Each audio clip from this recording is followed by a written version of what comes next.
following is a special presentation of ESPN on ABC.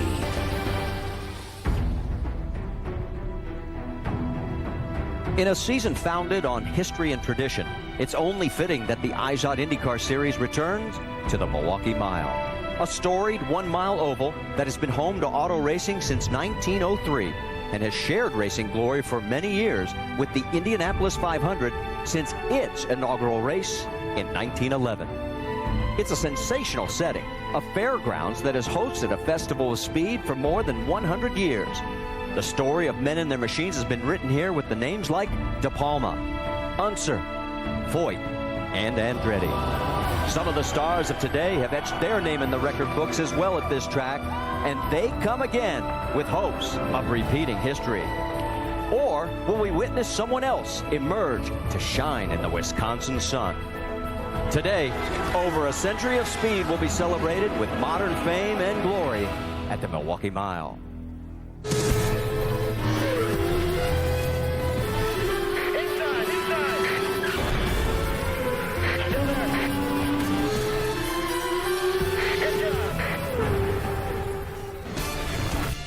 The city of Milwaukee. For decades, it's been known for beer, baseball, and for more than 100 years, the sport of auto racing.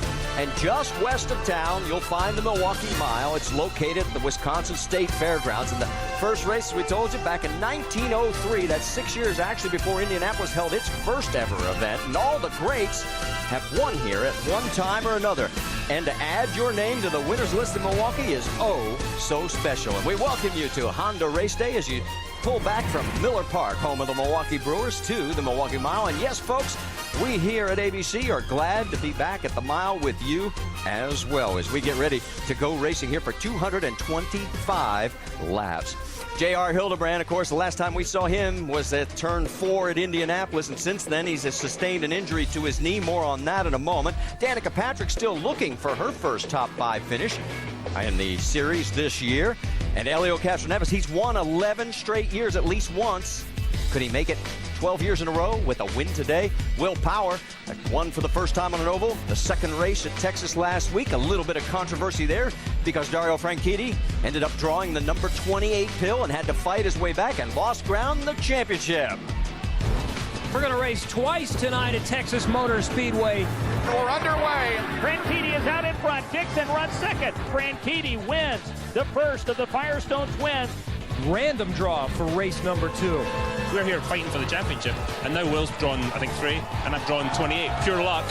So that could have a detrimental effect the championship. Green is out. Here we go. Dario Franchitti, who had his worst starting position ever, is up in the top 10. Will Power, he was the man here in race number 2. Through pure luck of pulling that number, Will wins the race. We got host tonight, so I hope we don't lose the championship by that many points, because I'll be pissed off.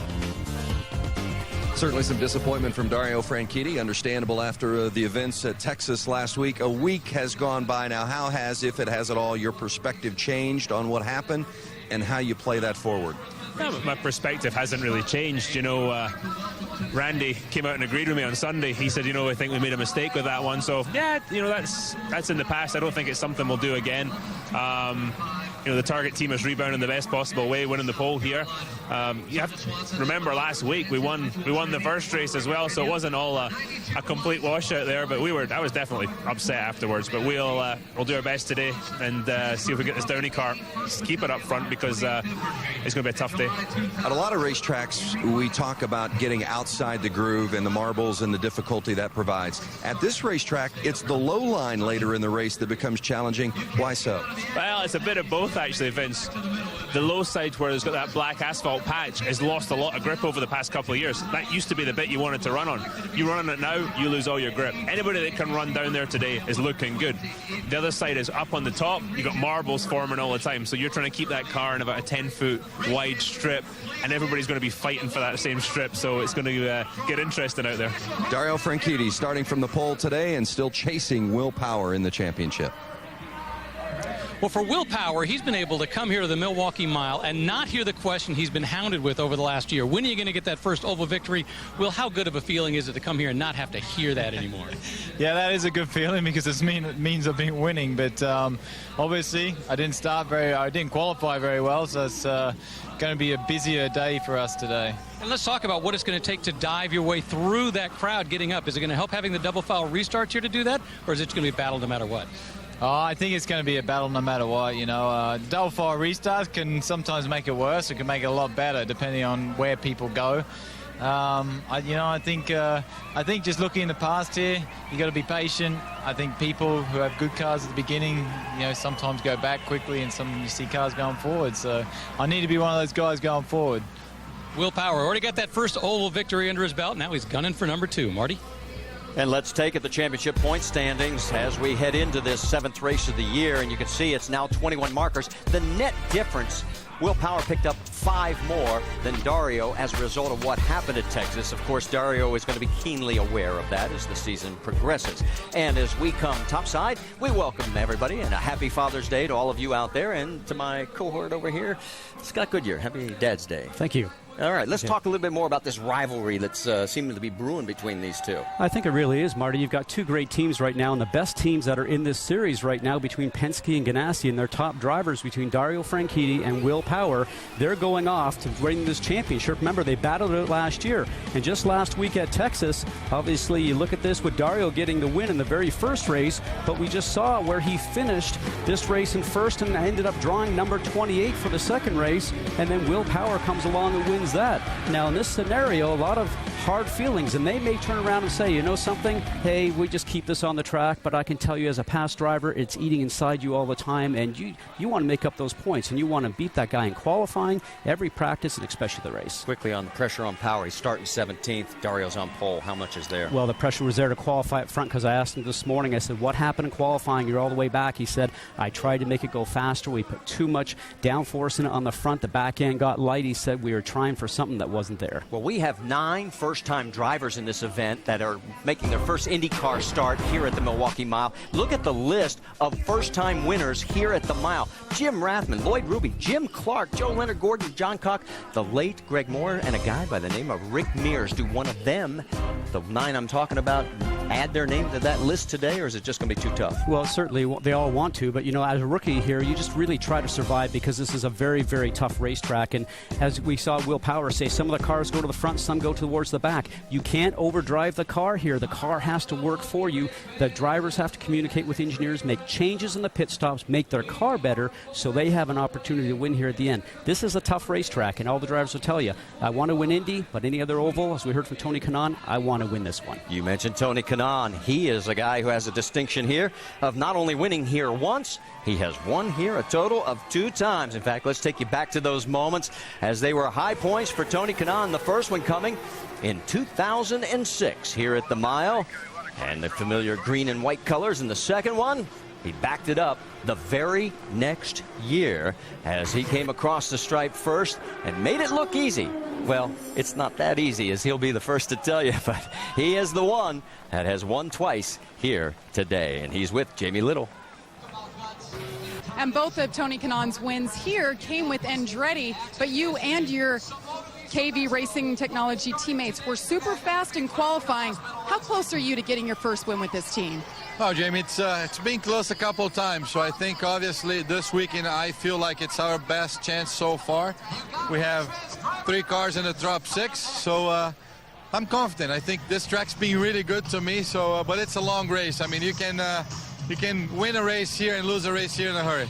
You often say how much you love racing at this track. What is it about Milwaukee that makes it a racer's track? You can't hide. It's a driver's track. If you have a bad car, you're going to go back in a hurry. If you have a good car, you're moving forward in a hurry. So I would say until I had won a race here, I wasn't telling anybody that I had won an oval race before. So it's an awesome racetrack. Tony Kanaan will start 4th. Want to say happy Father's Day to him and all the fathers out there. Marty? And I think that comment speaks volumes of how important a win here at the Mile really is. Let's show you the list of winners in the field here for today's race. Of course, TK the only one with 2 wins. In 2004, remember that's when there were 2 organizations. Ryan Hunter-Reay won for CART, Dario Franchitti, and then of course Ryan Briscoe and Scott Dixon on that winner's list as well. And you know, Scott Dixon, when you mentioned him, I had some time to sit down with Will Power yesterday, and we had a discussion on many things, but he said in his mind he believes that Scott Dixon is the best all-around racer in this series today. So tough, he knows he's great on road courses, but he thinks he's also one of the top oval drivers in this series right now. And that's Scott Dixon's car, going to be starting in the number 3 position. There's J.R. Hildebrand. He's had more problems since Indianapolis. We'll document that when we come back. And also, Danica Patrick looking for her first top 5 finish of the year. Does she get it today? Elio Castroneves, he has won at least one race 11 years in a row. And here is A.J. Foyt. Boy, you want to talk about a man who's written some history here at this track. How about a total of 4 wins? His first one came back in 1962, and in 1964 he ran a rear engine car for the first time. He won the other race that year in a rear engine vehicle, and he also went on to win 2 more times in 1975 and 1979, and he's back again here as a car owner. There he is on pole back in that race in 1964, and he's back as a car owner. And well, A.J. Foyt, one of the men who's made Milwaukee famous.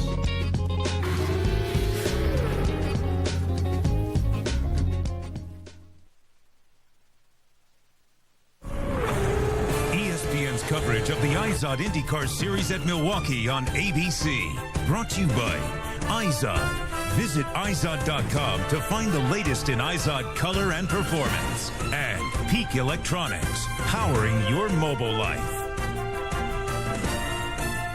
Yes, they actually ran horse races here at the Milwaukee Fairgrounds as well. And, of course, it's Dad's Day. There's Alex Lloyd with his 3 kids. That's Ava, Bethany, and Chase.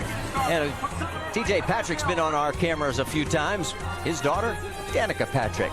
And Elio Castroneves got a big surprise today. He wasn't expecting young Michaela to make it to the race, but there she is. So he's got a big smile on his face. And we asked the drivers the significance of racing on Dad's Day. Father's Day is, you know, obviously always a special day. We're going to be working hard and racing on Sunday, but it's very cool to spend Father's Day with your kids. Whenever I win, my dad's always been there, and I always think of him, and he knows without him doing what he did, and without my mum doing what she did, I wouldn't be there. My dad was my biggest support. I'm sure that it would be extra special to win on Father's Day. I always appreciate my mom and dad every other day of the year, too. Got them a couple good cards, and I have a little road rage, so I'm sure I get a lot of it from him. That would be really special to win on Father's Day. Let's take you back to qualifying yesterday. A scary moment for Simona Di Silvestro as she came off that hard crash at Indianapolis. Now she had one here. She was held for observation overnight at the hospital. She has been cleared to race, and the car will be on the grid. Dario Franchitti took his 25th career pole. You saw him, the only one over 170 miles an hour. Elio right behind, just a tick under 170. And in the number 3 slot, it is Scott Dixon at 169.5 miles an hour. And let's check in with Vince Welch. He's caught up with Elio Castroneves. Elio Castroneves got his very first IndyCar pole here at Milwaukee in 1999. What kind of race car do you need today to get your first Milwaukee win? Well, it's a consistent race car, you know. Certainly this place here is not about being fast few laps. You got to be fast all the laps. And again, traffic, it's constantly, so you're never going to have like a clear and clean lap, let's put it this way. But in the end of the day, I mean, a great combination with good pit stops. Remember, people don't realize here that pits are here very short, so you gotta be able to stay out of trouble, and hopefully we have that. It's been a tough racetrack on you. If the 10 starts, 8 of them have been outside the top 10 finishes. Very uncharacteristic for Elio Castroneves. How does that affect your mindset as you get ready to come in? Well, for the season that I'm having this year, so I guess now it's going to be a good thing. So it's one of those things. I always started very good here, but unfortunately always something happened. But today I do feel that we have a very good race car. Whole team is really putting a lot of effort in the small ovals. And man, what a great crowd. So just can't wait to go out there and do well. Your first career win came on Father's Day in 2000, so maybe you'll get it turned around with a win on Father's Day today. Good luck. Thank you. Happy Father's Day to everyone there. Thanks. Well, Scott Dixon right now is 70 points down in the points championship, almost at the midpoint of the season, but I don't think you're ready to play the supporting role to your castmate, the Dario Franchitti. How do you catch up to him? Well, I think the biggest and most important part is that both target cars need to be up there. If I can, be taking race wins maybe away from Will or any of the other Penske guys, it's going to be, a value to both of us. So, I think I'm only 40 or 50 points behind Dario and 70 points behind Will. And, we've come back from bigger margins than that before. So, we had a slow start. We had a lot of crashes, and hopefully now we can get some points rolling.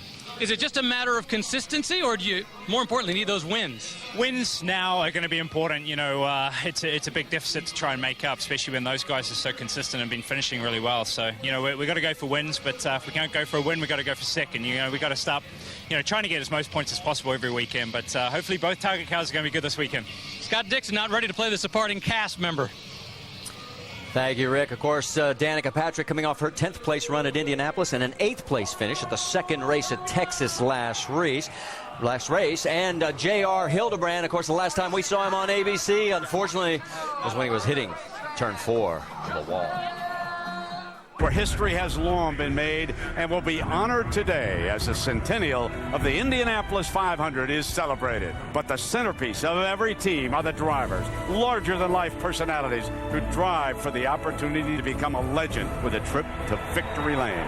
They look absolutely spectacular for the 100th year. And it is now Tagliani out in front of turn 2. This is the feel-good story of the month.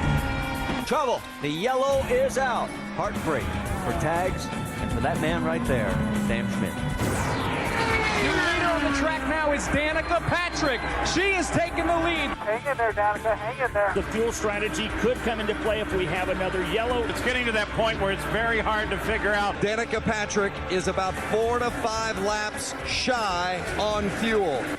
J.R. Hildebrand is the leader. Trying to do the unthinkable, win his first Indianapolis 500. All around the world, our servicemen and women on this Memorial Day are pulling for J.R. Hildebrand in that National Guard entry. The white flag is in hand.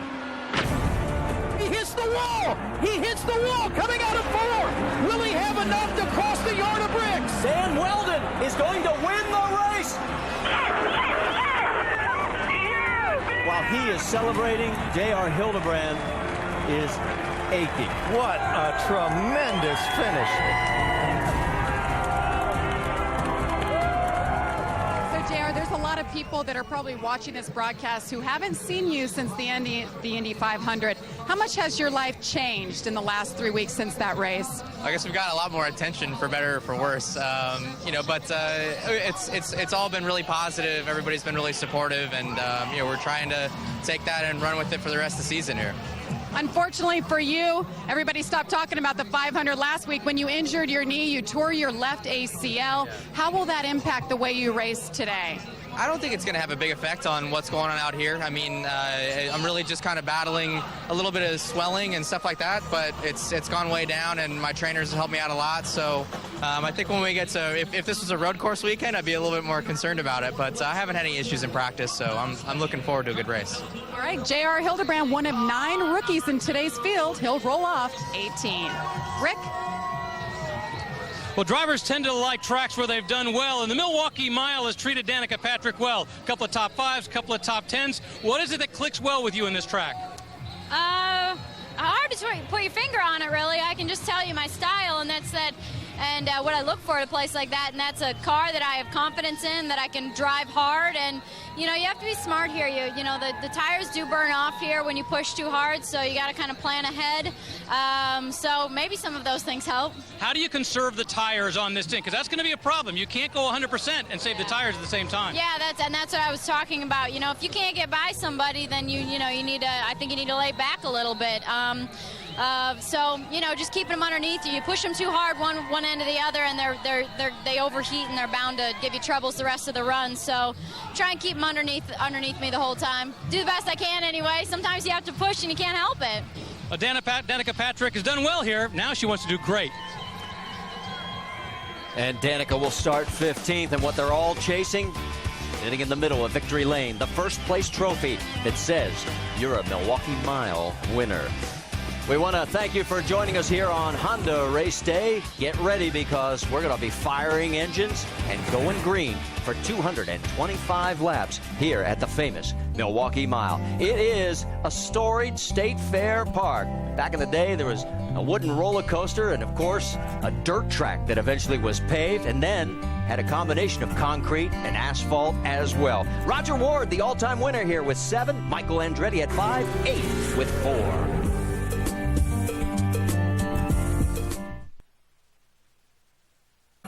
The Honda Grand Prix of St. Petersburg. Here to start the 2011 season is green. It is all about Dario Franchitti. Is this a sign of things to come? The Honda Indy Grand Prix of Alabama is underway. Will Power, you couldn't ask for any better. Will Power goes to victory lane. We are green at the Toyota Grand Prix of Long Beach. Conway takes the lead. England's Mike Conway will celebrate in victory lane. Here we go from Brazil. Will Power showing the way once again. You simply cannot beat power. Will Power wins. You are looking live at the world's most venerated racing venue. No! He hit the wall! Dan Weldon is going to win the race! We're underway at Texas Motor Speedway. Franchitti wins the first of the Firestone Twins. Green is out. Here we go. Will Power, he was the man here in race number 2. And that catches you up with what's happened so far in the 2011 IZOD IndyCar Series season. And there is the points leader, Will Power. He's got a long way to go, though. He's going to be starting 17th today, deep in this field of 24 cars. The man he's chasing will be the pole sitter, as he's got the points lead, but Dario wants it back, and Dario will be out there after that 170-mile-an-hour run. Here is the two teams, the Ganassi-Penske duels. They have 5 wins, 602 laps led. Everybody else just 2 wins and 156 laps led. Across the top of your screen, you'll see the starting field coming in, and in that period, you'll see the name of Mr. Andretti. That's right, Marco Andretti. In 1991, the family swept the podium here. Michael won the race. Cousin John was second, and Grandpa Mario was third. And I think that's where Rick DeBrule is going to start us off with our final check down on pit lane. Well, Marty, when you talk about the history of the Milwaukee Mile, the name Andretti comes up an awful lot. Let's start with Mario. He won here 4 times, starting back in 1966, his last victory coming in 1985. And then there's his son, Michael. He did him one better. He won 5 times. Well, that's as a driver. He got 3 more as an owner. And while Marco does not have a victory just yet, he does have a pole. But, you know, owning a big chunk of this track's history over the last 5 decades really is not enough for the Andrettis. They want the future. Jamie Little?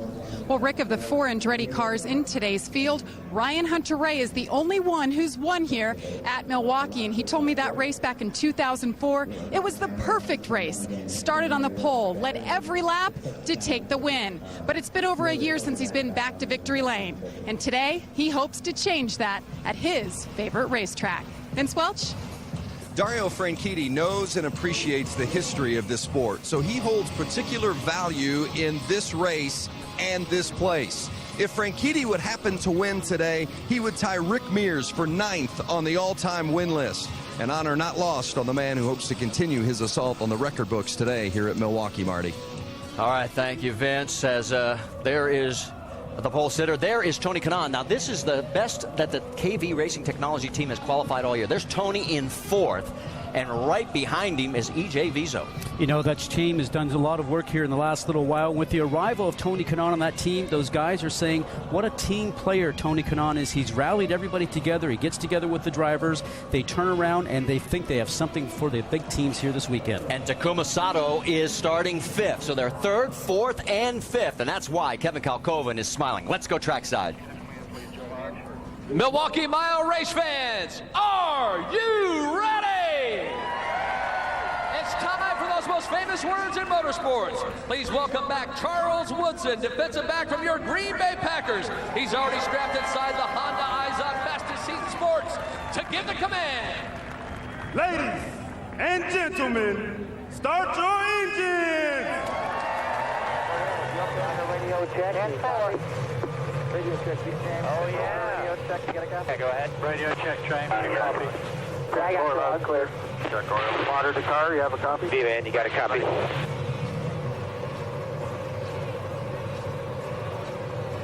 Okay, for 2 laps. Okay, Tag, make sure you got your tools where you want them. You like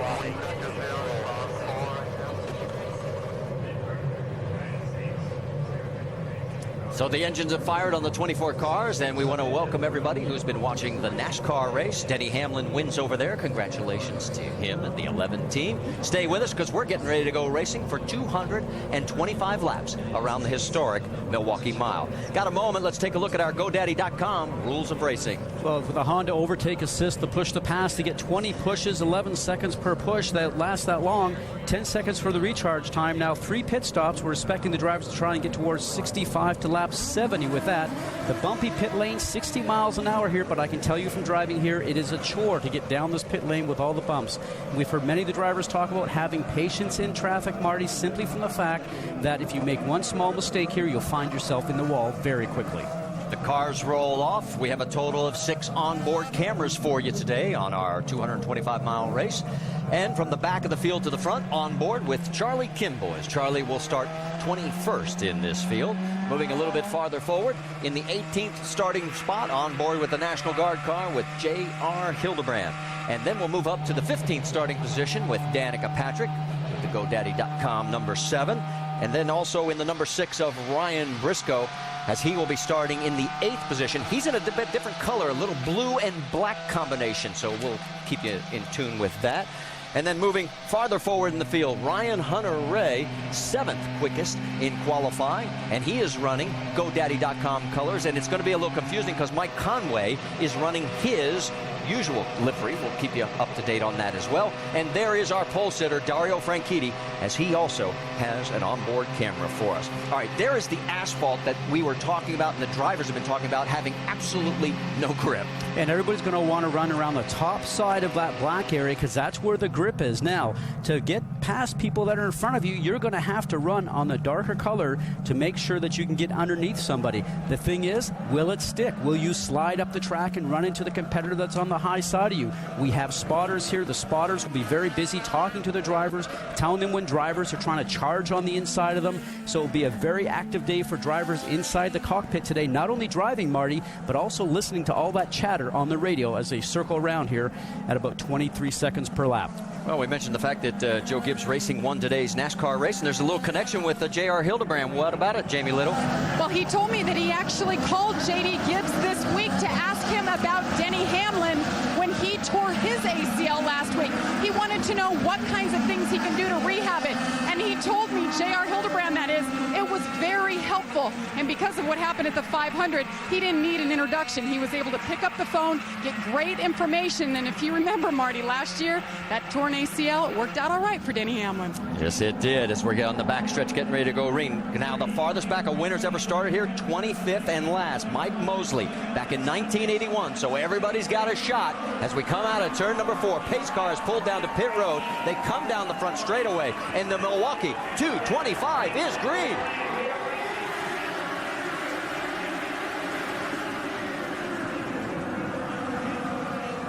Oh, crash in turn number 2. Car into the wall, and it looks like Ryan Hunter-Ray. Ryan Hunter-Ray. We mentioned the fact he was in the 2nd GoDaddy livery, and he doesn't even make it through turn number 1. And Marty, right now, as a driver, you're sitting inside that cockpit. When you don't get one lap underneath your belt, you look at that and you go, what a waste of a weekend. Now you can see he's on the inside of the turn. The car just comes around from underneath him. That's what we call a loose race car, when the back end of the car wants to come around. Now we're going to ride on board with him. He sees all this activity up front.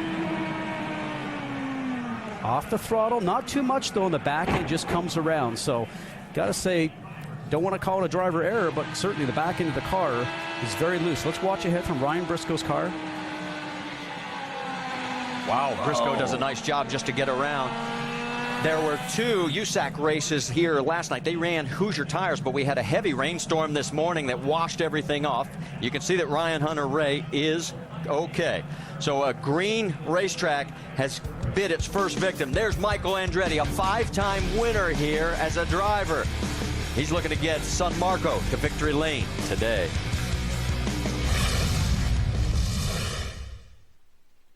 People, it's time for a better tablet. It's time to tab. Time for better graphics and gaming performance. A better HD screen. Access to millions more web videos with Adobe Flash.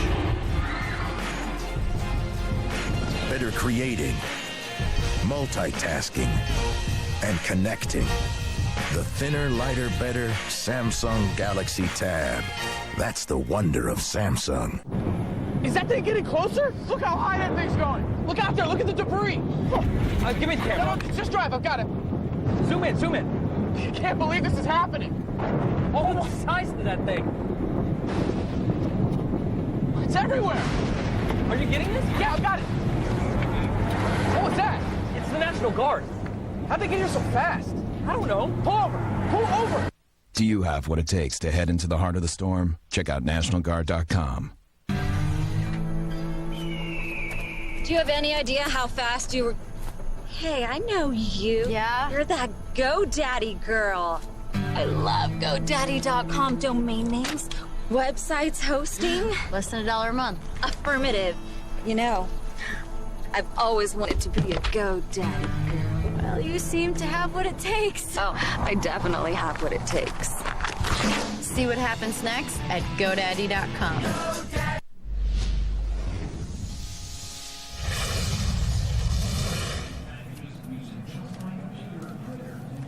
ESPN's coverage of Major League Baseball continues on ESPN Sunday and Monday night. First Sunday, 8 Eastern, Robinson Cano and the Yankees are at Wrigley Field to take on Starlin Castro and the Cubs. And then Monday night baseball at 7 Eastern, you've got Alex Rodriguez and the Yankees continuing their road trip in Cincinnati. They face Joey Votto and the Reds. Both games are part of the AL-NL Showdown presented by State Farm on ESPN Sunday and Monday and available online at ESPN3.com and on your phone.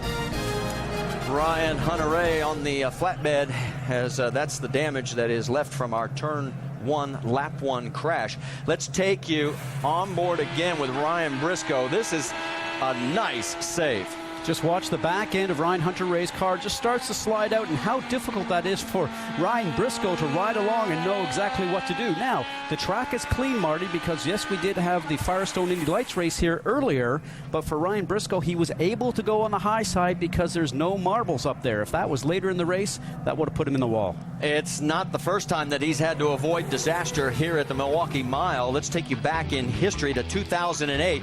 And as he comes around, watch what happens with Vitor Meira getting airborne. He's in the 6 car, dives to the left, and just gets through and ends up going on to win the race. A big day for Ryan Briscoe. Is this an omen of things to come? Remember, we talked about Simona Di Silvestro? Well, she is pitting right now as some of the cars are taking advantage since they're further back in the field. Rick, what's the update? Well, let's talk about the weekend. You mentioned in the pre-race show about the accident she had during qualifying. She went to the hospital for observation. She was okay. But I have to tell you, last year somebody started calling her the Swiss Miss, which she didn't like. This year they started calling her the Swiss Missile. I'm going to call her the Iron Maiden. She's been through the accident she's had this year. I'm going to tell you that she hit very hard, almost hurt her back. She's out there racing again, and she has stitches in her leg from hitting the steering wheel, and she's still in the car. I don't know what drives this lady, but whatever it is, I don't want to get in the way of it. Well, I hope the rock band Iron Maiden doesn't mind, because I think that's a great nickname too. Good job, because here's what happened, and here's what we're talking about. That was a hard hit, and the second one, no safer barrier on the inside. And that's the one that you probably felt the most, because it's directly back onto the gearbox of the car. The force of that impact is hitting all the way through the car. You can see it hits on the corner of that time. The second run was actually direct. It was very difficult. Okay, let's get ready to reset it for you here, because up front, it is Castroneves and Franchitti, Dixon and Kanaan, Sato and Vizo. That is your top 6. And Franchitti comes down and takes the lead as we go back to green flag racing.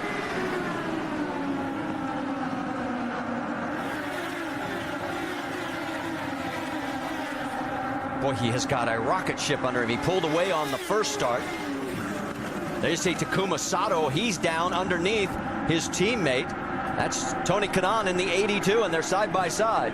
And there's E.J. Vizo right behind him in the 59. Smart of Takuma Sato in the number 5 to let the 82 of Tony Kanaan move ahead. Remember their teammates. There's no sense at this time in the race, at the very beginning, to be side by side on a green racetrack. Kanaan told me yesterday, he says, we have a great relationship. He says he's so technically oriented. He's like my data computer, and I'm teaching him about Indy cars. He's teaching me about the data that he learned from Formula One racing, and it seems to be working for both of them right now as they continue now in 4th and 5th place.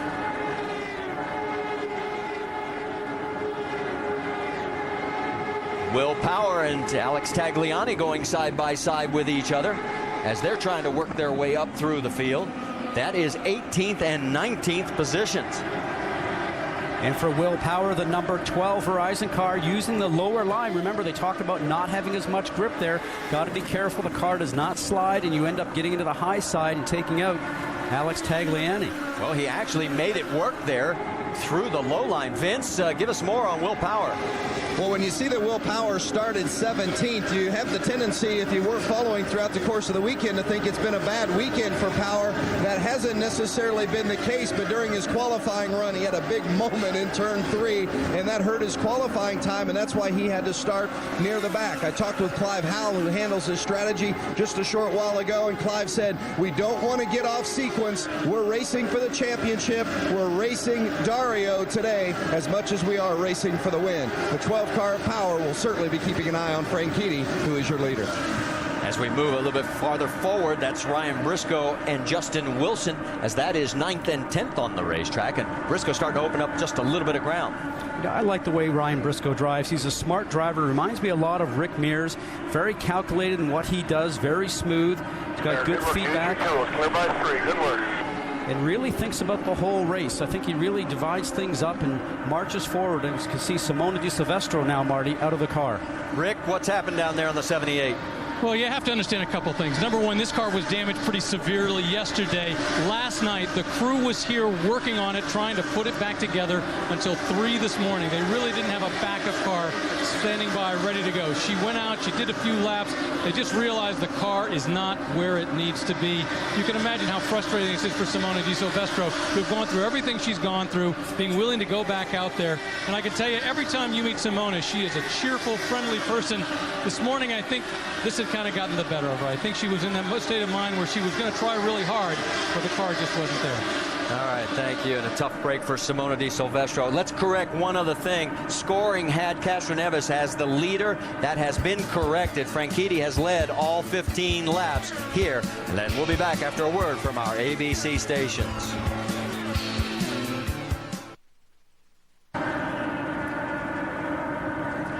Back here at the Milwaukee Mile, Alex Tagliani has problems. The pole sitter at Indianapolis, he is slow, and he is already a lap down in 24th. What's going on, Vince?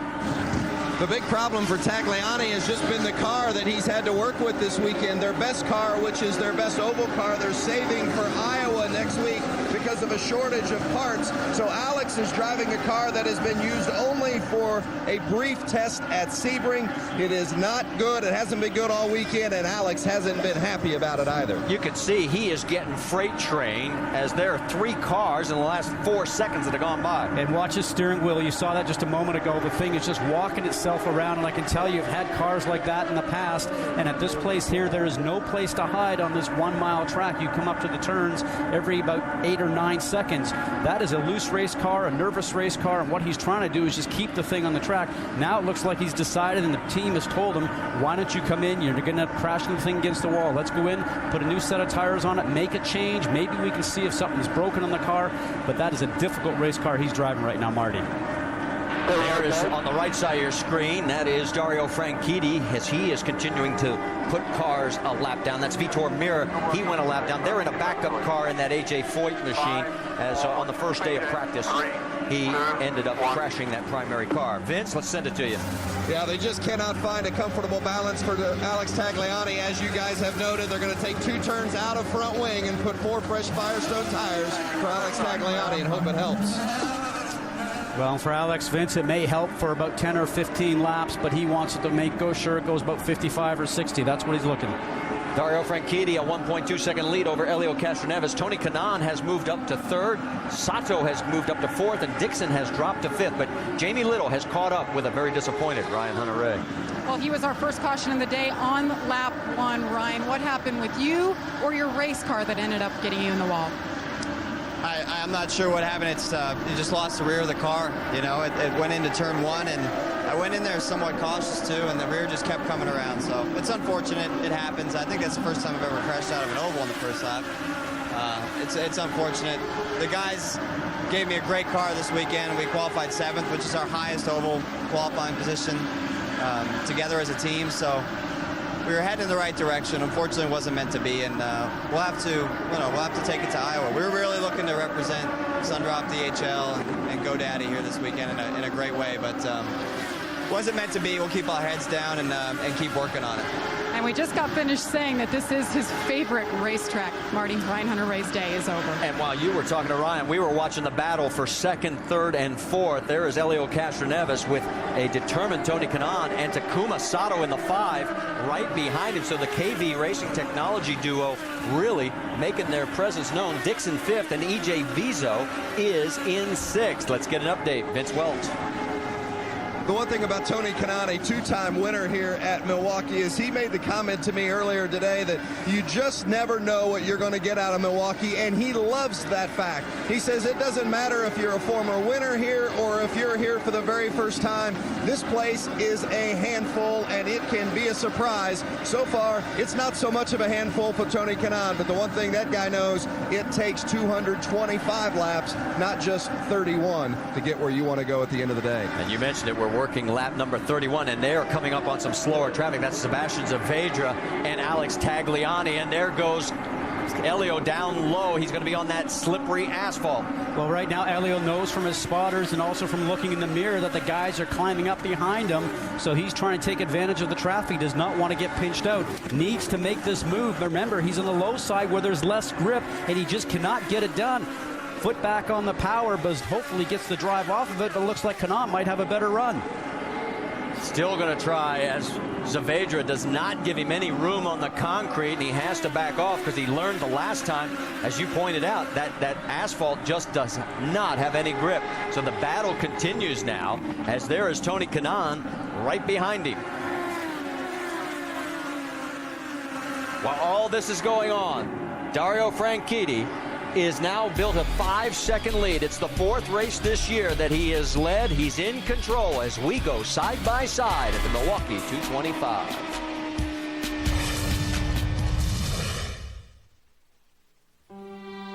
"100 years of racing.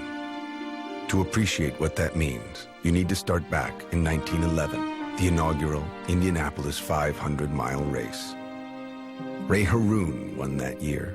And as he crossed the finish line that day on his Firestone tires, he surely had no idea what he was starting. A legacy of guts, grit, and determination on big tracks and small, famous tracks, and those not so famous. We raced, and we raced to win. Anywhere, any place, anytime. And over the years, as the cars got faster, and the crowds grew bigger, a century passed. A century of building on the things we learned, of helping great men and women do great things. And still, it goes on. Because you see, just like old Ray would tell you, or Mario, or Al, Sam, or Elio, once you get that checkered flag fever, you can't shake it. You can only feed it. So what does it all mean? Looking back, it's pretty clear. Even after a century, there really is no finish line. Firestone, celebrating 100 years of racing. Your family is like your team. You're there for each other. You look out for each other. Team first. Wait, did I say team? I meant family. A teammate gets injured. A family member gets prostate cancer. We all rally around. That's what teams and families do. We take care of it because there's a lot on the line. family member, teammate, in health or in sports. In health and in sports. There's a lot on the line. Go to ontheline.com to find out more. You're not alone. You've got the team, the family. You've got ontheline.com. I'm not a morning person. Janie, though, happy, active. It's not natural.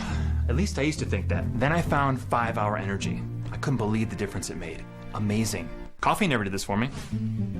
What are you doing? Had a 5-Hour Energy. Thought I'd join you. Janie really noticed. Am I a morning person now? I'd say we're on speaking terms, which is more than I can say about 5-Hour Energy, the cure for mornings.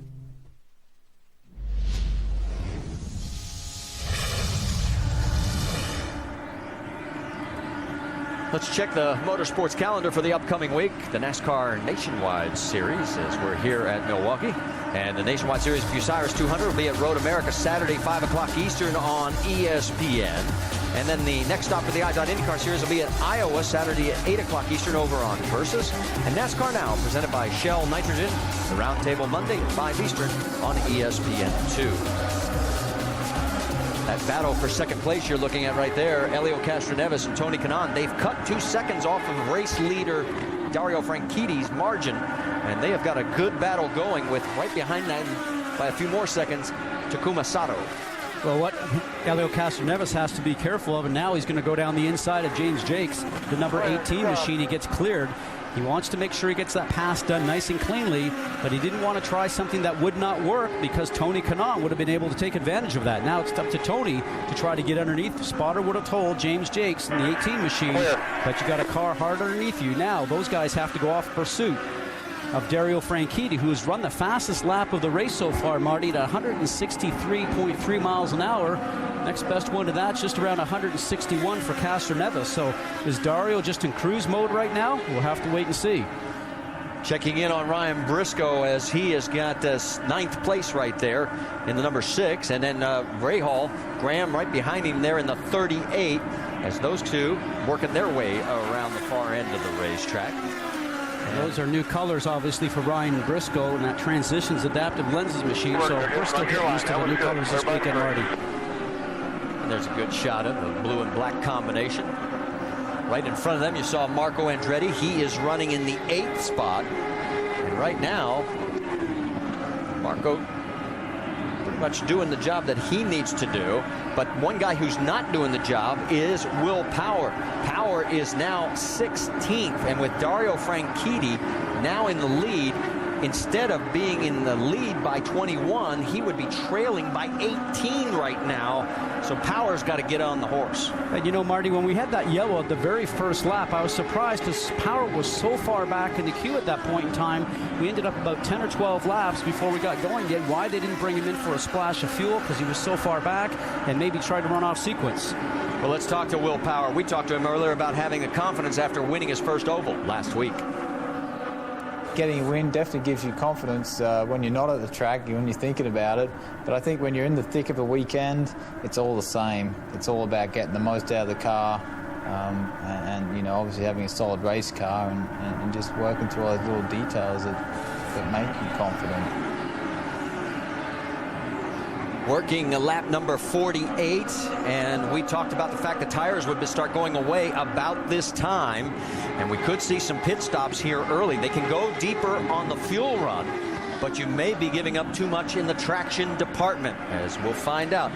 Oh, and look at Ryan Briscoe. He got high in the corner, and boy, now he's off the pace down the front straightaway. Now remember, he did that the very... underneath you. That's Danica Patrick going underneath him. Spotter information. Remember we talked, he did that in the first lap. The track was clean, no marbles.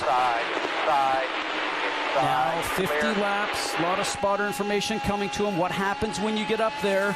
You end up getting top of the marbles. Let's wait and see what happens. The number 38, the Service Central machine, the Graham Rahal comes in, leaves him a little bit high. I'm not saying I like that move. You would have thought that Graham would have been back down on the low side in the dark area to make the turn. He really left Ryan Briscoe, the number 6 machine we're on board with now, high and dry. And I don't think Ryan A, expected that, and B, probably appreciated it, because now it's going to take him a few laps to get all those marbles off his tires.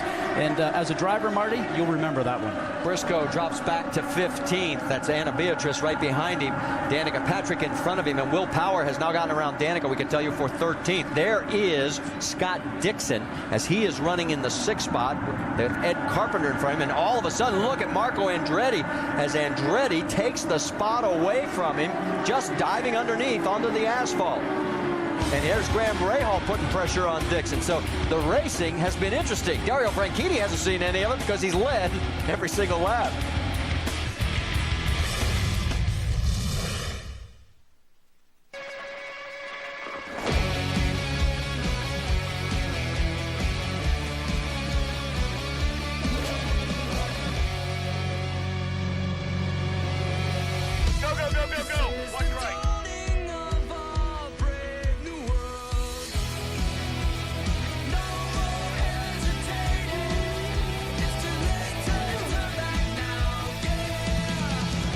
Get the official iZod IndyCar mobile app. Can I help you? Are these tablets... Mom, allow me. Are these tablets flash ready? Yes. Which ones? These, including the Samsung Galaxy Tab. What about movies? Straight from Android Market to the Motorola Zoom. 4G upgradable. 4G LTE upgradable. You always wear glasses? Only when I'm not wearing contacts.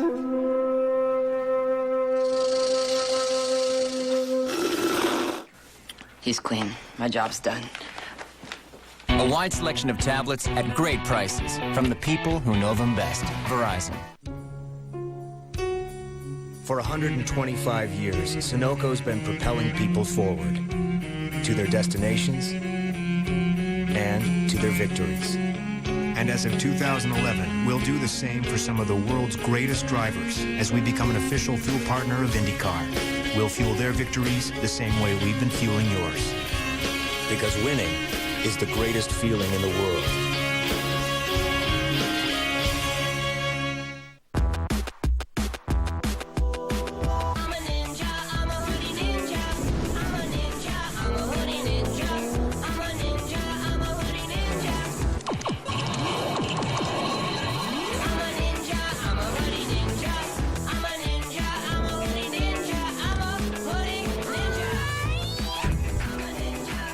The next generation 201 horsepower Civic Si. To each their own. Only from Honda. In this competition, there's only one rule. Answer correct, win big cash. Answer wrong. So long. 101 ways to leave a game show. Series premiere Tuesday, 9, 8 Central on ABC.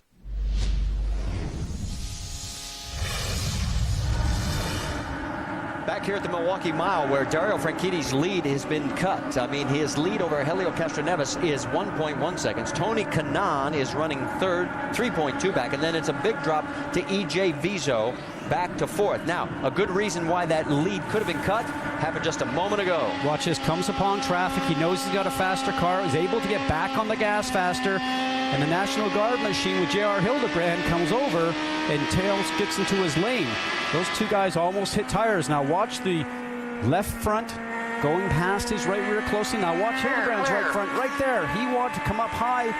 Franchitti wanted to go low, and that was almost disaster right there for Dario Franchitti. Dario Franchitti has led every single lap of this race so far. That's Anna Beatrice right in front of him. She is in 16th spot, the last car on the lead lap. Now, one of the guys that's really put on a move since the start of the race, there's Oriol Servia for Newman Haas Racing, as they're in their 27th start here as a team, and he has started 10th, moved all the way up to the 5th position. He is closing on E.J. Vizo for 4th. Jamie, you've got more? And I spoke to Oriol Servia yesterday. He said the car wasn't exactly where we wanted it. He said they had a lot of drag in it, but just now on the radio, he said the car is where we want it. They weren't happy with where they qualified, but they are moving forward. And Marty, he told me if he can run in the top 5, he can win this race. Well, he's doing a fine job right now, as he has been steady all week long here at the mile. Let's go back to the race lead, because Dario Franchitti's margin is down to 0.2 of a second. And there you see Helio Castroneves right side of your screen. And Vince, you've got more on Dario's situation? Well, I think, Marty, when you look at guys like Dario and Elio and Tony Kanaan, Oral Serbia, some of those drivers that are making some solid moves here in the late stages of this fuel stint, give you an indication of how well balanced their cars are, because when the tires started going off at lap 25, a lot of cars started going backwards, and that's where we saw the cream rise to the top. We're certainly seeing that from Elio here, who's starting to put a challenge on Dario, but their cars have been good throughout this fuel stint, especially late in the stint, and that's an indication that the balance of their cars has been good. The fastest lap of the race was 22.37 seconds by Franchitti early. That last lap for Dario, 24.2. That backs up what Vince was talking about, the tires going off. There is Castroneves, third place Tony Kanaan right behind him. A good three-way battle here at the Milwaukee Mile. Anna Beatrice doing everything she can to stay on the lead lap. And we have got to be getting ready for pit stops, as we are now working lap 66. But remember, we had 6 laps of caution. That's why they can extend this fuel window. Franchitti takes a look, gets down on that asphalt. We'll be back with more action from Milwaukee after a word from our ABC station. No, wait a minute. We're going to stay here as the caution has just come out.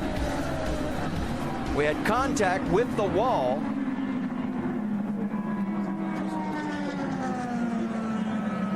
That's Anna Beatrice right there.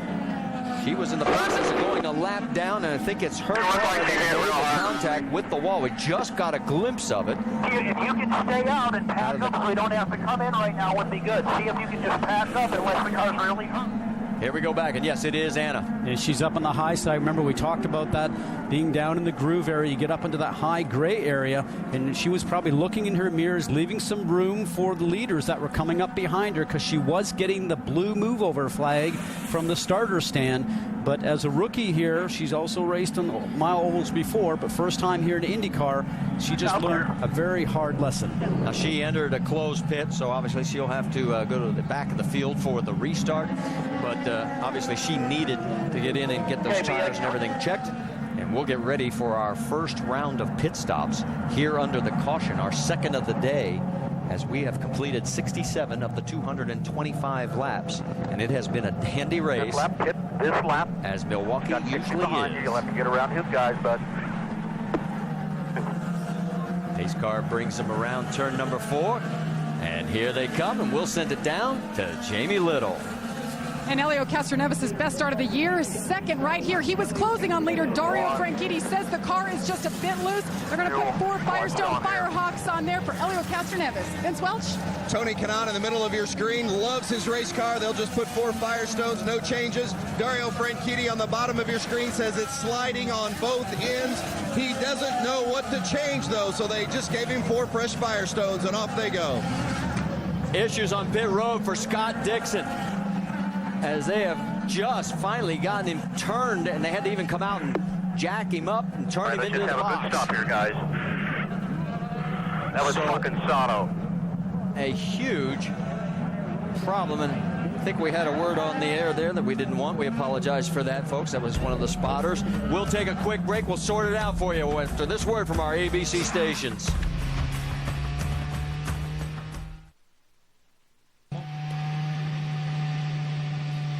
All right, we're back under our second caution, and a lot has changed because of what happened on pit road. Takuma Sato ends up coming out in 14th spot. He actually missed his box. Now, here's a couple of angles of what happened. That is a tire that's come off of Sato's area. There's Tony Kanaan coming out. And let's give you a wider view of it, and this shows you a lot better what happens.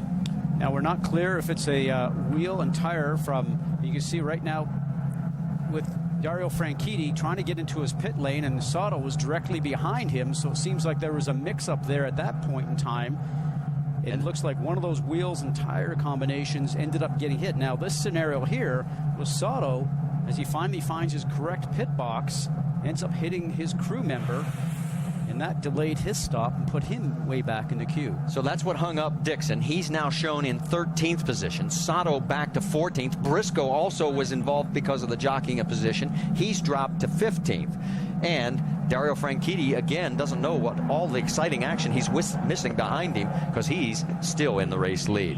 Hey, it's summer's wildest new game show. You answer trivia questions to win big cash, but you get them wrong and you're ejected in the most extreme way ever seen.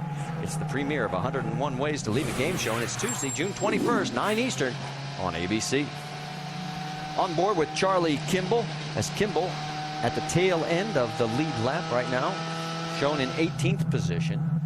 James Jakes shown in 19th. For Charlie, when I spoke with him yesterday, he knows he's a rookie here. He says, I just want to complete the race and get it finished so I can understand what goes on at this racetrack. Anytime you're a rookie here, you're really going to school on this 1 mile track. There's no track like it. We've heard the drivers talk about it before. Really no banking here, what to speak of. It's not like being at Texas the other weekend where the banking helps and assists you. You really drive Texas by the front of the car, a lot of load in the right front because of the banking.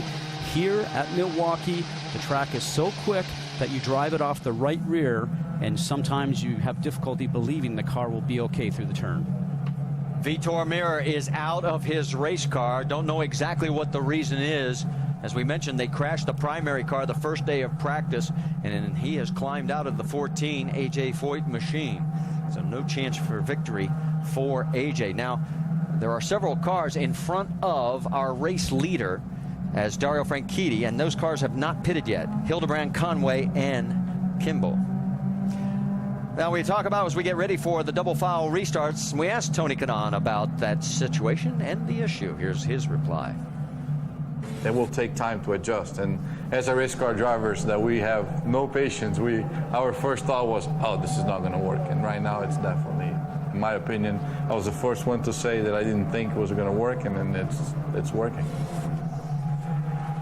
And we'll be seeing that double foul restart in a matter of moments when we go back to green flag racing.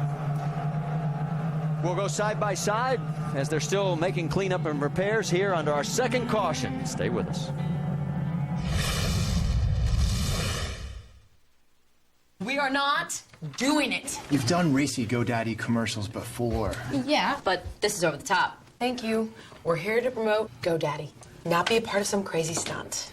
Well, we're contractually obligated.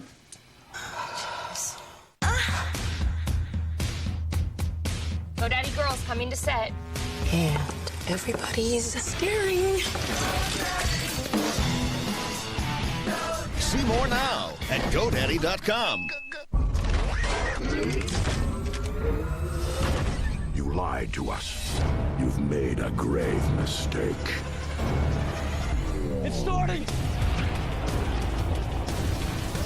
It's time to make a stand! Fire! Today, we take the battle to them.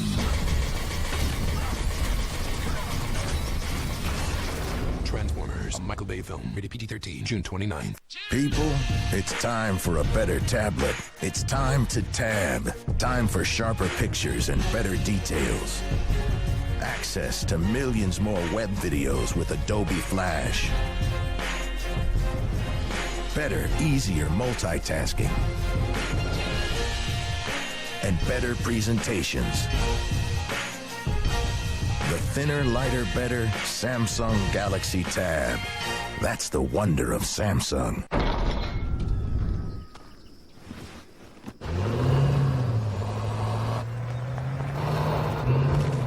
We gave it a new fully boxed high-strength steel frame and hydraulic body mounts for a comfortable ride. Because the things you carry are even heavier than the things you haul. Introducing the new Chevy Silverado HD, Motor Trend's 2011 Truck of the Year. The world's best battle it out for the IZOD IndyCar Series World Championship. Headlining 4 days of adrenaline-pounding action. And we're betting $5 million. No driver in the world can beat IndyCar's best. Race day tickets start at $39. Or buy a ticket to any race this season and grab yourself a ringside seat in Vegas for free. Tickets available now at IndyCarWorldChampionships.com or call 866-INDYCAR. See you in Vegas.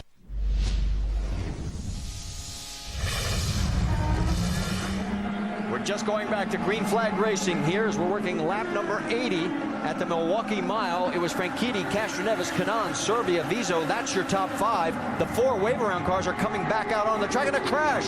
The 19 of Alex Lloyd and Sebastian Saavedra as they make contact down in turn 2.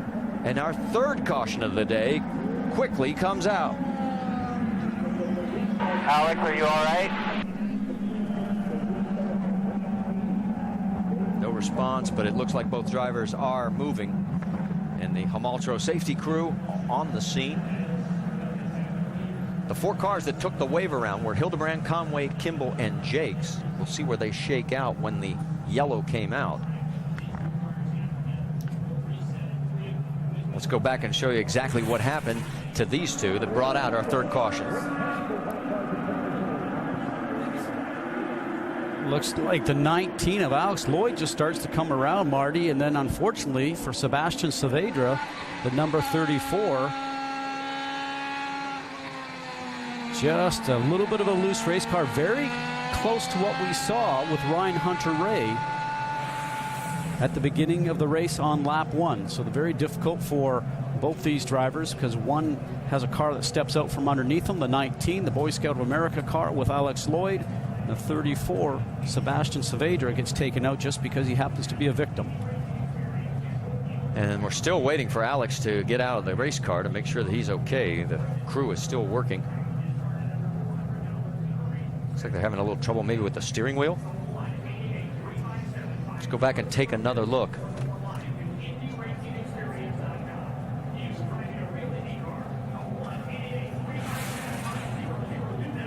Now, very active racetrack right now, and you can see there again, he's very close to the 67 machine, the yellow car that was just in front of him, who might have been tightening up his line just a little bit, and that was Ed Carpenter driving the direct supply machine. So maybe he just didn't get enough of an outside track where he wanted to get up towards the wall with cool tires and everything of that nature. But irregardless, the car came around. He ends up taking out the 34, Sebastian Saavedra, as you mentioned. It's a situation where Sebastian really had nowhere to go, Marty. All right, we'll keep you posted on what's going to happen here with Alex Lloyd. There's also a possible development. Those 3 of those 4 cars that made the wave around. We'll bring you up to date on that as we go side by side.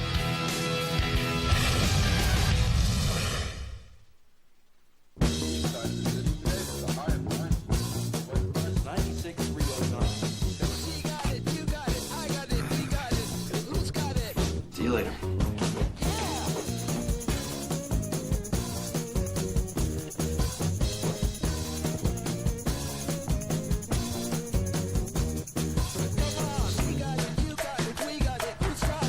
We're all different. That's why there are 5 new Civics. The next generation Civic, only from Honda.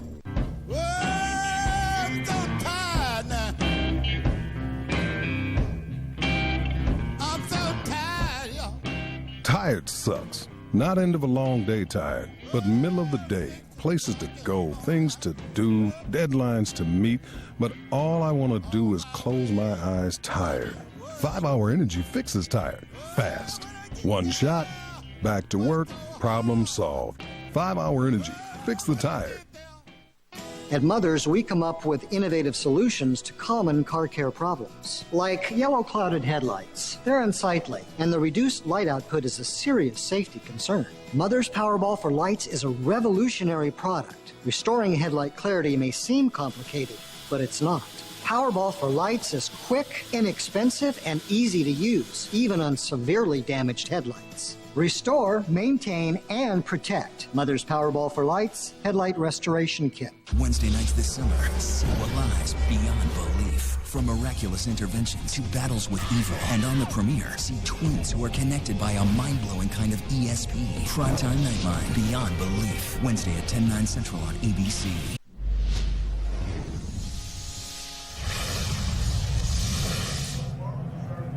There's the damage, and you saw on side by side that Alex Lloyd is out and on his way to the infield medical care center. And there is A.J. Foyt still talking it over with Vitor Meira.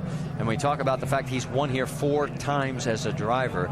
And take a look at the owners and the number of years they've been competing here at Milwaukee. He's second only to Roger Penske. And Jamie? And AJ Foyt talking to his driver, Vitor Mir. They crashed in practice, went to a backup car. AJ, what finally led you guys to decide to park it? Well, actually, I brought it in because the weight jacker was reading backwards on the numbers. We weren't correlating with him, and he was having so much trouble out there. And I crashed another car because we were having so much tire buildup that, we wasn't running fast enough to keep the tires clean. That makes it that much worse. So there's nothing we could do. And, the points pay about the same from 12th on back, and they don't pay no money. So why take a chance to crash another car? We just look forward to Iowa next weekend. Well, AJ, you're a dad, you're a grandpa, you're a great-grandfather. Great story this weekend on the tire ramp. You see there, you're racing for all dads. Somebody actually came to you in memory of his dad, Kenny Jacoby, and wrote you a check, but you sent the check back. Why? Well, that's quite true. You like to do good things. People's done a lot of good things for me, and the guy sent us a cashier's check for $5,000. I said, no, I'm just glad to do something for other people too. And I wish it would have turned out better for all of us, but you got to take the good and the bad in racing. That's the reason they call it racing. That's right. A lot of dads on this team, including their driver Vitor Mira and AJ Foyt. Marty? Great stuff, J-Man. Nice touch by the legendary AJ Foyt. We're still cleaning up our third caution. Stay with us. Dario Franchitti is still the race leader. After a word.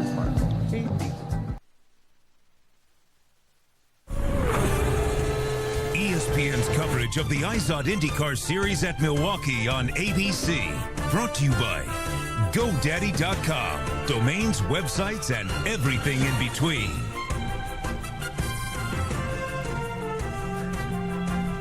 That's Milwaukee today. This is what Milwaukee looked like through the years, as of course it started out as a dirt track, and boy, I'll tell you what, some of the names that have won here, as we told you, Roger Ward right there, he won the most times here, 7. Michael Andretti won 5, 8 others with 4 wins, including the man we talked to just before the break, the legendary AJ Foyt. All right, as we get ready to go back to green flag racing, let's update you quickly on one of the guys who had a major issue, Takuma Sato. You saw that he struck the crew member. Well, that is a penalty, and he is going to have a pass-through penalty after we go back to green flag racing, and this is what got him the penalty. You watch on the left-hand side, he takes the crewman out. The crewman lands.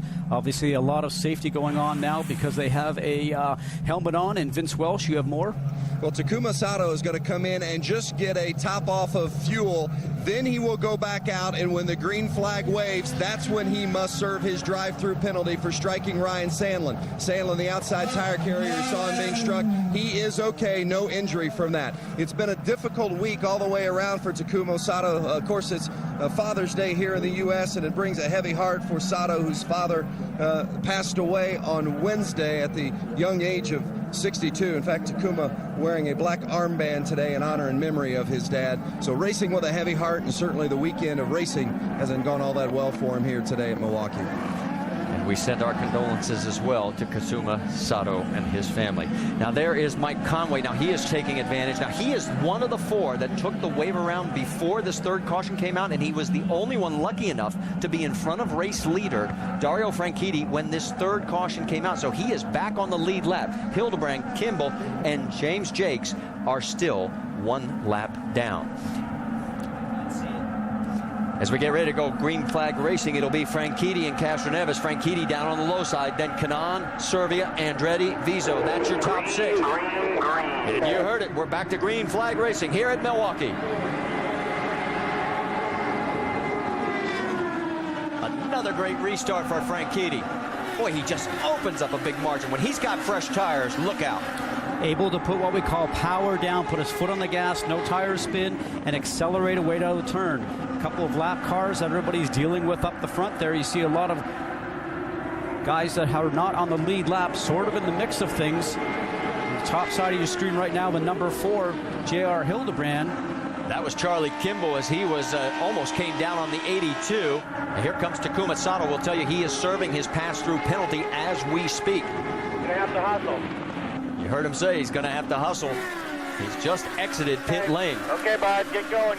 Dario's coming by me now. You got to have to hustle. Let's hustle. He says hustle. He does not want to go down a lap. There's Danica Patrick trying to get underneath her teammate. We can tell you it looks like Sato is going to be successful on staying on the lead lap. which here at the Milwaukee Mile is pretty impressive. Danica's got her hands full right now with James Hinchcliffe, and that is a battle for 8th position. Boy, and he's on the outside, and he takes it. You know, he had a car that he was not trusting earlier in this week. When I spoke to him, he said, you know what, I'm just going to put my teammate's setup on, and that's what he went out and qualified with. He was just now getting used to the car because he said, I was going in the wrong direction. I don't have the experience here. We talked about rookies really going to school at this track, and now he thinks that he has something that he can at least finish and be comfortable with his teammate, Oriol Servia, up there in 3rd. That's right. It's Franchitti, Canan, Servia, Castroneves, and E.J. Vizo running in 5th place right now. There you see Vizo. He's got his mirrors full of the 38 of Graham Rahal. This is the best battle we've got going, and it is for that 5th spot. You're clear. 2 different lines you can see being utilized right there.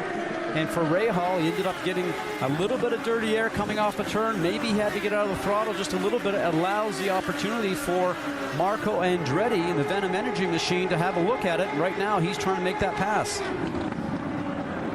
Rahal now opens up a little bit more margin there and retains that position. Vizo, of course, coming off his best weekend of the year last weekend at Texas.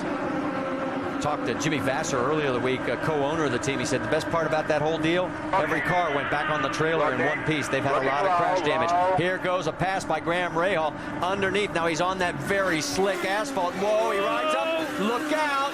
Oh, what a save by Vizo. I thought he was going to the wall. But, you know, Vizo made a mistake coming out of 2. It allowed Rahal to have that run, and that's where Vizo's got to think, okay, it's not the last lap of the race. I made a mistake.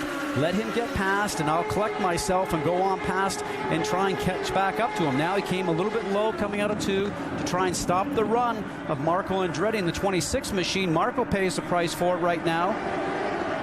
And right behind him, he's got James Hinchcliffe. This is Hinchcliffe's best run. He is doing a fine job right now. He is the best running rookie in the field. This track is all about momentum, Marty. You have to carry the speed in the turn, through mid-turn, and the exit, or you'll be a sitting duck by the time you get down to the next end of the track. Getting closer to the midway mark, and let's show you our Firestone lap leaders. It won't take us a lot of time, as you'll see only one name on this board. It will be that man right there, Dario Franchitti. He has led every single lap since the drop of the green flag.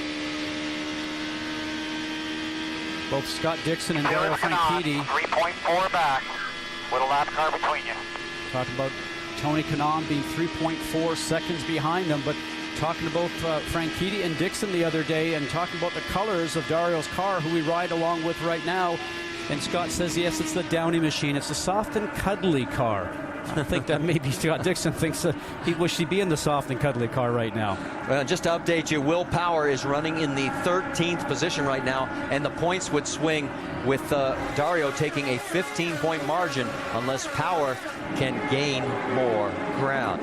While we're watching the action on the track, you see Scott Dixon. He's trying to fight his way back. He's now back into the 10th position, and there is Alex Lloyd. Rick DeBrule's caught up with him.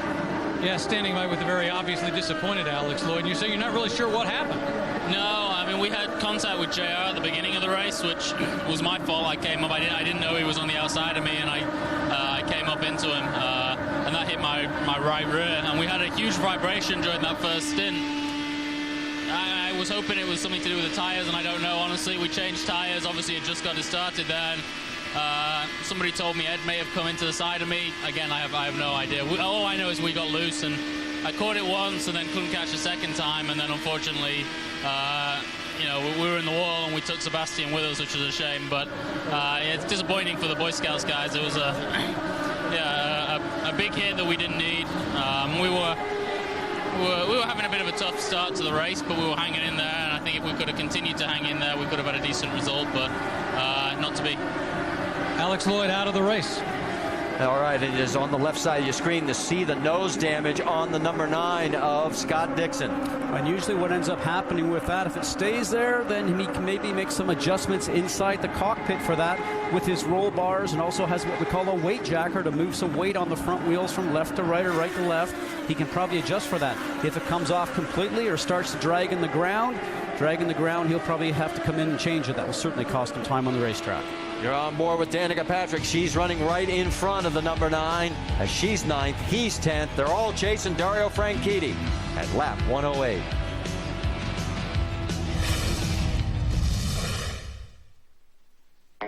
Welcome to the Van Heusen Institute of Style. You may come as schlubs, but you will leave with swagger. Exhibit A. This guy's a list of fashion fumbles. Nothing fits. Khakis to work, and he left it open over the middle? What a schlub.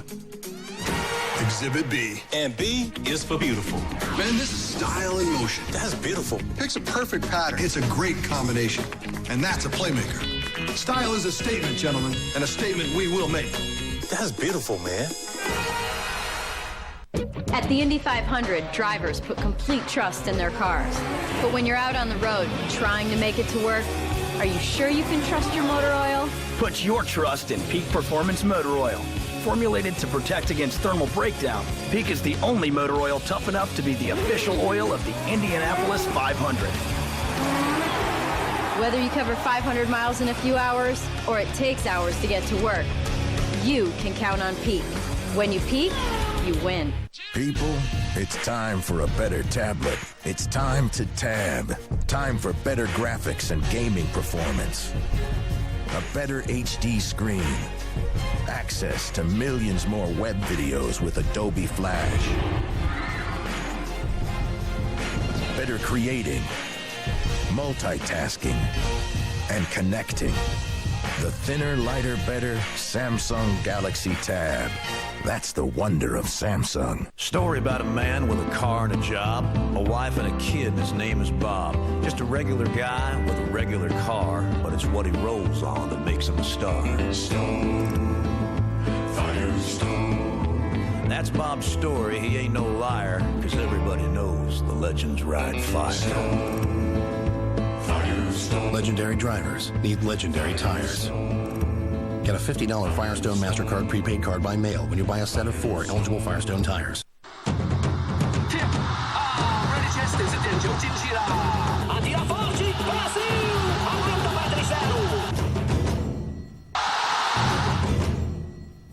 FIFA Women's World Cup on ESPN.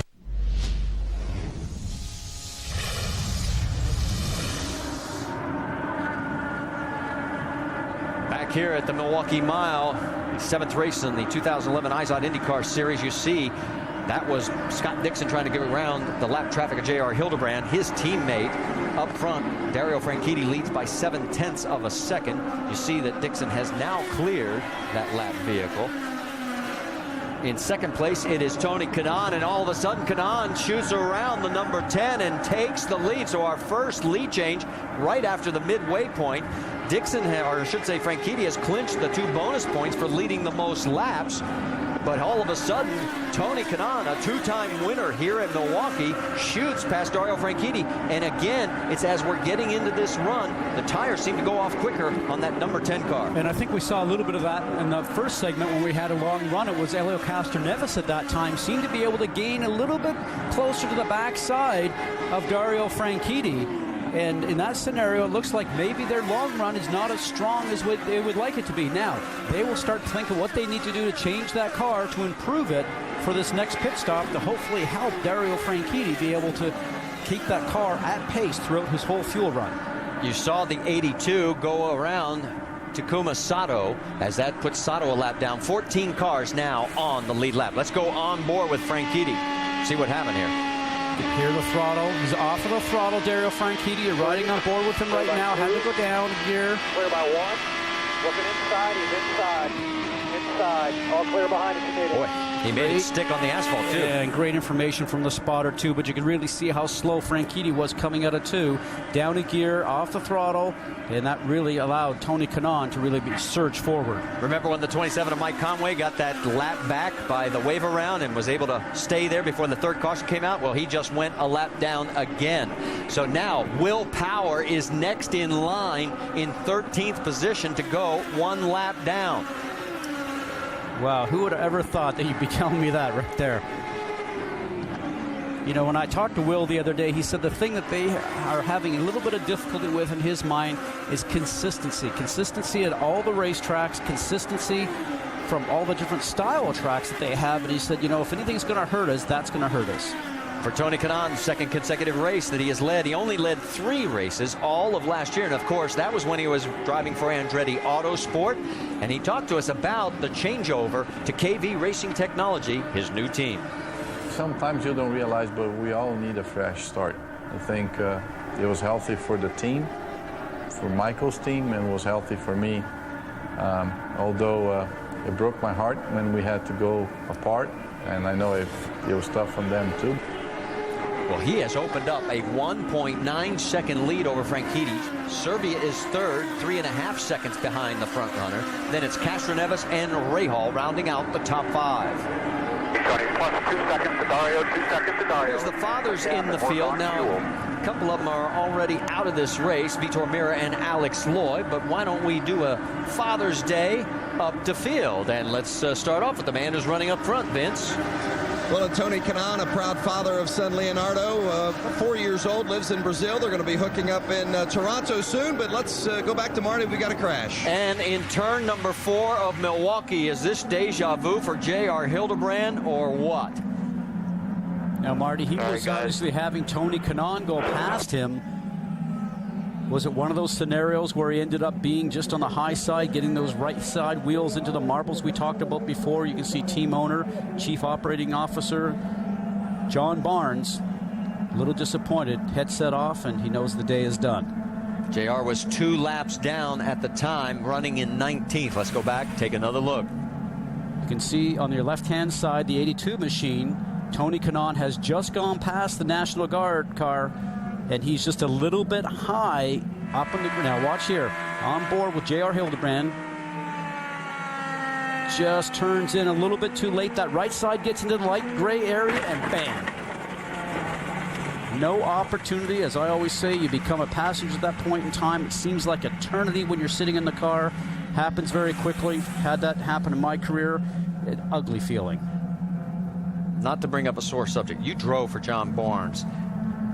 What's his reaction going to be? John wants results, and John is very tough to drive for, and we won races with John. We had a good run, and not to say that I did not have battles with him. I know other drivers that I've driven for him have had battles with him before, and it will be interesting to see how long this can continue right now for J.R. Hildebrand, because John is not one that puts up with cars crashing or drivers not giving results for very long. When we sat and walked into the trailer, Marty, the other day, if you can recall, he was sitting there with his engineer, and JR was just sort of trying to figure out what to do with the car. With the exception of Indianapolis, he's not really been up there in contention of winning. And even on the road courses, which he has a background on, they have been off pace with the exception of Indianapolis. It's going to be tough.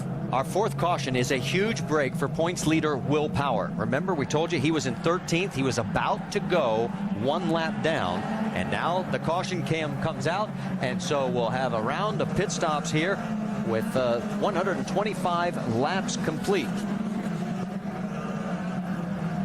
So as they come on down, let's go to Rick DeBrule. Danica Patrick bings it in. She's got the advantage of having the very first pit stall.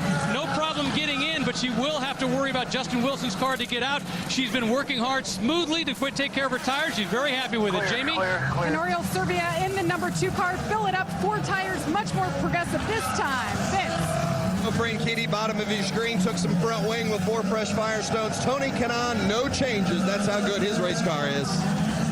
The Sunoco race off pit road. You can see Kanaan Franchitti holds station. Castroneves picks up 1. Viso picks up 2. And look at Briscoe. Good stop for the number 6 crew. Rahal drops 1. And there's the number 4 National Guard car on the hook here as we go back to a bad memory for JR. The final corner, the final lap, trying to get around Charlie Kimball. He got back on the hammer, but there came Dan Weldon as he gets the win, and the heartbreak goes to the number 4 crew. Stay with us.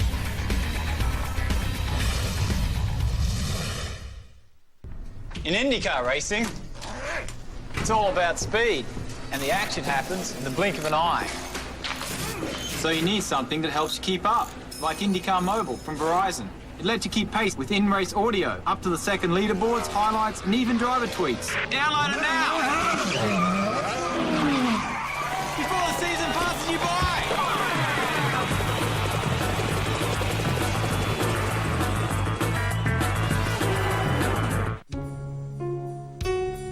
For 125 years, Sunoco's been propelling people forward to their destinations and to their victories.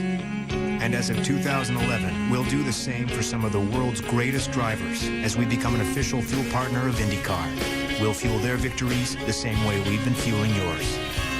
Because winning is the greatest feeling in the world. 3 years ago, when I was diagnosed with diabetes, I was afraid I'd never get back in a race car. But now, the chance to race the Indianapolis 500 and the IZOD IndyCar Series is extremely fulfilling. I nearly lost the chance to do what I love. And there's no place I'd rather be than at the racetrack in a race car. I'm living my dream of driving race cars at over 200 miles an hour. And with Novo Nordisk's help, I'm proving to people with diabetes that you can do almost anything you want in life, even drive a race car. Once upon a time, a bunch of guys got together with a crazy idea. Go farther, faster than mankind ever had before. They dreamt with their hands, and the world watched and waited. Well, time has marched on and priorities have changed. It's nice to know America still builds rockets. The 2011 Corvette, only from Chevrolet.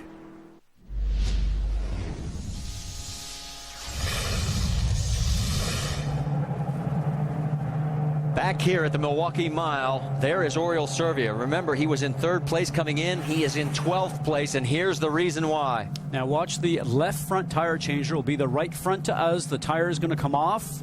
He'll put the new wheel on.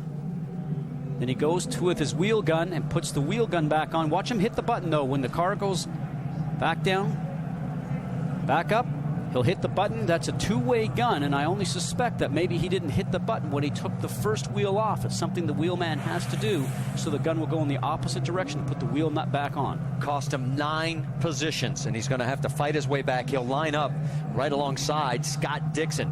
Now, Dario Franchitti, who has led the most laps, let's go back to his pit stop. He had a close call. Threading the needle, as we talk about this all the time, and yes, he hit a piece of equipment. So the question is now, will the IRL officials decide that will be a penalty, or was the tires sitting out there too far out into Will Power's pit lane? This is the shortest pit box that we race on all year, 36 feet. What are you hearing, Vince? Well, it was interesting to see the crewmen, you'd think that the crewmen would be upset with one another because of that situation, could damage the car of Franchitti and obviously could harm the Team Penske crew member, but the crews got together afterwards, talked it over, patted one another on the back, and went forward. So no harm, no foul, at least as far as the crew members are concerned. All right, well, we're still waiting to see what is going to be the determination from race officials, as this could be extremely costly for Dario Franchitti, who's shown in 2nd position behind Tony Kanaan. While we're still under our 4th caution, let's get you updated on the motorsports calendar, because the NASCAR Nationwide Series Bucyrus 200 comes from Road America next Saturday, 5 o'clock Eastern on ESPN. Then the IZOD IndyCar Series at Iowa, that's Saturday night, 8 o'clock Eastern, with our friends over on Versus. And NASCAR Now, presented by Shell Nitrogen. Roundtable is Monday, 5 Eastern on ESPN2. So a tough break for Oriol Servia. There you see him coming through, as Newman Haas has 7 wins here at Milwaukee in their 26 previous starts, and he's going to have to fight his way back. Let's get an update from pit road. Jamie Little.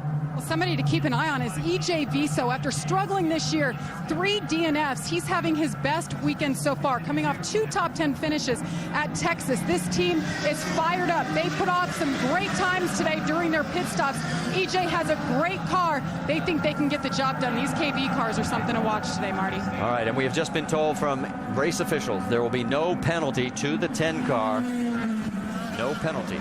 So Dario Franchitti dodges a bullet. He stays in that number 2 position. And you can see everybody forming up now for the restart, as it'll be Tony Kanaan on the inside. The 6th race that Kanaan has led at Milwaukee ties him with Helio Castroneves as the most among the active drivers here at the mile. Mixture 1. Little gamemanship going on here. Tony trying to keep him wide going into 3. As we get ready to go back to green flag racing, it's time for the Izod Speed Zone. Green, green, green, green, green.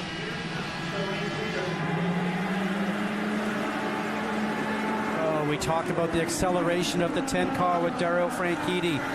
Even though Tony Kanaan got the jump, it's amazing what the car does on the restart.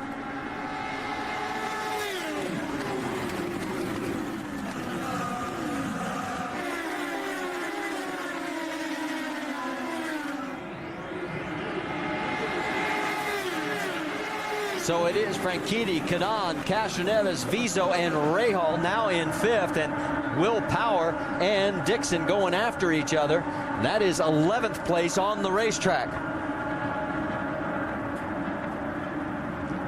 The battle for 6th. Marco Andretti going around Ryan Briscoe. So move Marco up a spot. Like that. 3. Danica Patrick trying to get around James Hinchcliffe. That is for the 8th position. Remember, Danica started 15th. Here we go again with Power and Dixon. That is for 11th on the track. Oh, ran him high on the exit of 4. Power didn't like it. He's going to come back and charge on the inside. Oh, and he does it. Whoa, what a couple of corners for these guys. We talked about rivalry, and here comes Dixon. He's going to come back.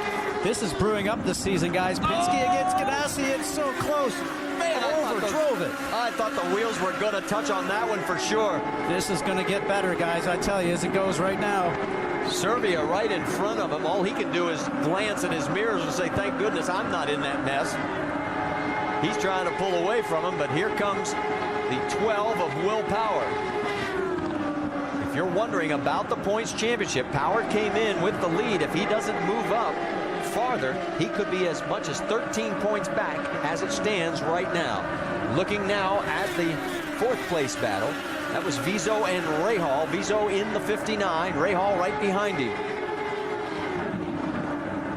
Remember your overtake, you're getting some good runs now. You hear his team telling him about the overtake. Remember that Honda. Kill this tires. He's not up front anymore. Let's focus on Vizo. Clear by 15. You heard him talk about the overtakes. Let's talk about that again. The Honda Overtake Assist, a button that the driver pushes on his steering wheel to give him an extra 200 RPMs and about 10 horsepower. Now they get 20 pushes of that button. It lasts for 11 seconds, and it takes another 10 seconds to recharge. But what I like to say about that, it's like a debit card. You continue using it early on, and you will not have anything left in the bank by the end of the race. And I've noticed that the top drivers right now have only used it a few times. Franchitti has 14 pushes left, Kanaan 13, Castroneves 17. So you're going to want some of those for the end of the event, because you know your competitor will certainly have some left in the bank.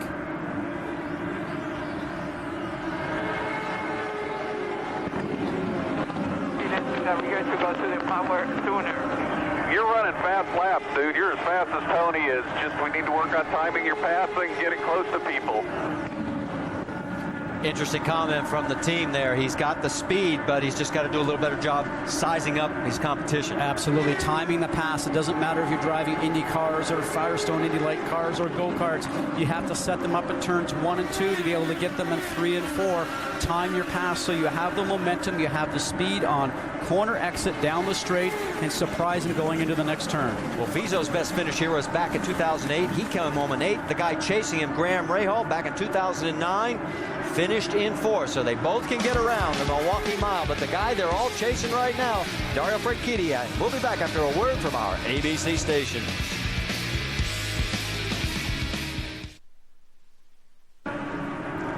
Back here at the Milwaukee Mile, where it is Dario Franchitti leading Tony Kanaan. And we've got a moment. Let's talk about ABC Tuesday, June 21st. A new drama series takes you to the most dangerous place on earth. Life on the edge means doing things you never thought possible. It's ABC's Combat Hospital, and the series premiere is Tuesday, June 21st, 9 Central on ABC. 74 laps to go, and we're trying to do our Father's Day up to speed. We'll start off with second place Tony Kanaan once again, and here's Vince.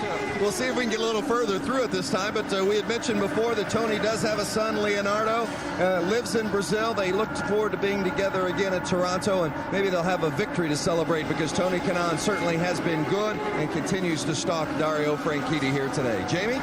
And right behind him, Elio Castroneves. His weekend got off to a great start. His best start of the year is second, and this morning it got even better. While signing some autographs, his girlfriend brought their 17-month-old daughter, Michaela, to surprise her daddy, Elio Castroneves. He had a big smile on his face. He's told us there's a change for a lead. Wow, a three-way battle as they go around Ed Carpenter, who is a few laps down, and we have a new leader, guys.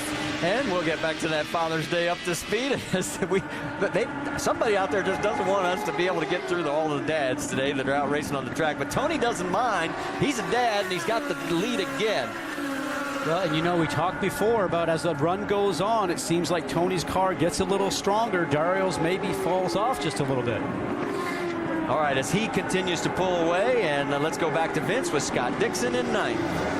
See Scott Dixon in that 9 car currently running 12th. Dixon with a daughter named Poppy, and his wife Emma is pregnant with a second child due in October, also a daughter. And maybe this is a scoop, guys, because Emma just told me that they promised that they would go for a third since they've had 2 girls. They're still trying for that boy. So somewhere down the road, hopefully Scott Dixon will get that son he's looking for. Rick? Well, Justin Wilson right now is in 13th place on the track. He's had a weekend where he could kind of devote it to racing, and maybe Father's Day, but his 2 kids are back in Colorado with his wife.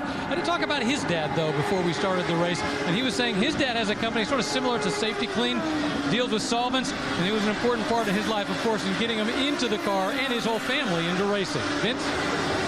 And Takuma Sato, we've addressed some of the issues that Sato has had throughout the course of the day when certainly on pit road. His car has actually been good out on the racetrack, but he struggled on pit lane. Sato with a son and a daughter. They make their home in Denver where the Satos live. Takuma hoping that he has a better finish than what the first half of the race has been. And of course, we also mentioned earlier, Takuma lost his father earlier this week. Ed Carpenter also in the mix. Carpenter has had a very tough weekend. The car has been a handful throughout. They've been chasing it throughout the course of the weekend. He has 2 kids, and his son Ryder actually fell at the track on Friday and suffered a cut on his forehead, had to have 10 stitches. So it's been a tough week all the way around for the Carpenters. But Ryder's up in the grandstand watching his dad get after it here today. And since we're giving race results, tip of the hat to Vince Welch on Father's Day. His son Dylan yesterday sat on pole for the midget race here. His first time on the mile. He ended up finishing 6th. Congratulations to everything. And whoa, as the action continues out on the track, that is Ryan Briscoe as he goes flying around Graham Rahal. And Briscoe has fought his way back into the top 5 now.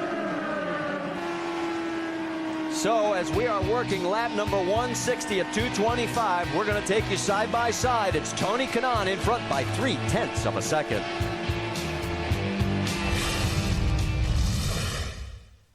I'm not a morning person. Janie, though, happy, active. It's not natural. At least I used to think that. Then I found 5-Hour Energy. I couldn't believe the difference it made. Amazing. Coffee never did this for me.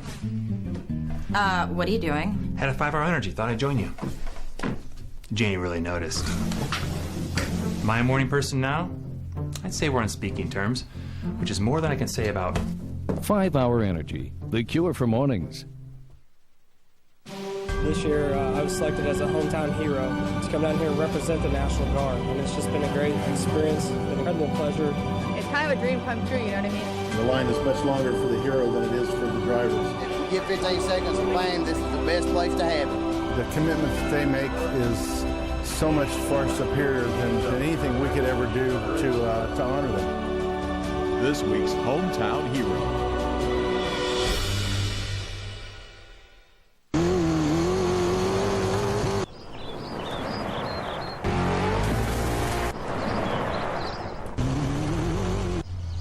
Daily driving or hard charging, time and the elements can take their toll on your car's exterior. Mother's Back to Black line of products will restore the original look to trim of any color and keep tires looking blacker longer. Easy to apply and long-lasting. Let the legendary protection of Mother show you how to get back to black.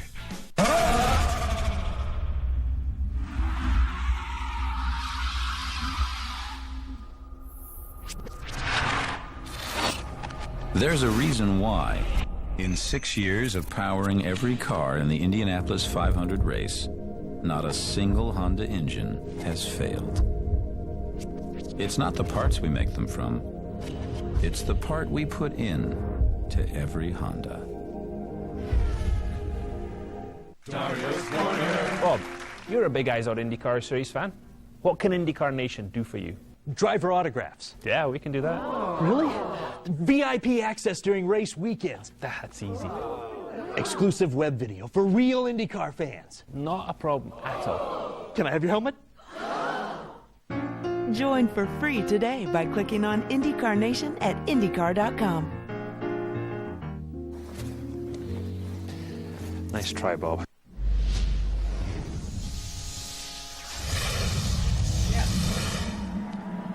Well, you see on side-by-side and now full screen, E.J. Vizo. And after coming off a 7th and a 10th last weekend at Texas, he finds the wall for the 4th time this year during a race out of the 7 races. And this has been his problem. There's Jimmy Vasser. He has these moments that he's shown a lot of promise, like last weekend. And all of a sudden, he brings out our 5th caution of the day here at the Milwaukee Mile. We don't know what caused his accident as of yet, but a great driver in many respects. Very likable. Remember when he came on the scene a couple of years ago in a rain delay at Indianapolis, he went off and found himself a unicycle. Taught himself how to ride, and he was going up and down the crotch area in Indianapolis, entertaining people with it. Way at the top of your screen on this replay that we're going to be on board with Ryan Briscoe. This may be the only view. We're still looking for more, but keep an eye way at the top left, and there he goes. So in a scenario like that, did something happen to the car? Did the driver overdrive it? Sometimes there's a mechanical issue with the car, and all of a sudden something happens, and the driver's just a passenger, goes off and hits the wall. Pits are open, 59 to go. This could be the money stop because we've gone longer than this, even with the caution laps included. Jamie Little, sending it to you. And Elio Castroneves says he has understeer up high, but he said just leave it. They're going to put 4 tires on, fill it up with Sunoco fuel, Vince.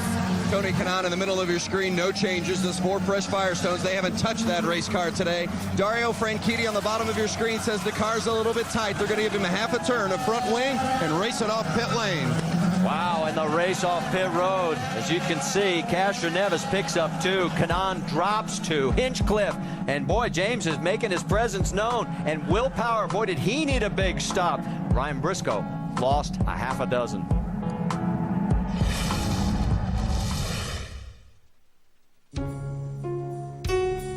For 125 years, Sunoco's been propelling people forward to their destinations and to their victories. And as of 2011, we'll do the same for some of the world's greatest drivers as we become an official fuel partner of IndyCar. We'll fuel their victories the same way we've been fueling yours. Because winning is the greatest feeling in the world. Danica, it's time for a new GoDaddy ad, and I'm thinking bikini bull riding. Naughty nurse? Didn't I fire you after the last ad? A little bit, but this one's about GoDaddy's great prices on domains, hosting, websites. Actually tell people what GoDaddy does? I like it. And you're gonna love the outfit. I can't believe I'm gonna do this. See what happens next at GoDaddy.com. Story about a man with a car and a job, a wife and a kid, and his name is Bob. Just a regular guy with a regular car, but it's what he rolls on that makes him a star. That's Bob's story. He ain't no liar, because everybody knows the legends ride fire. Legendary drivers need legendary tires. Get a $50 Firestone MasterCard prepaid card by mail when you buy a set of 4 eligible Firestone tires. People, it's time for a better tablet. It's time to tab. Time for sharper pictures and better details. Access to millions more web videos with Adobe Flash. Better, easier multitasking. And better presentations. The thinner, lighter, better Samsung Galaxy Tab. That's the wonder of Samsung. And this competition, there's only one rule. Answer correct, win big cash. Answer wrong. 101 Ways to Leave a Game Show. Series premiere Tuesday, 9, 8 Central on ABC.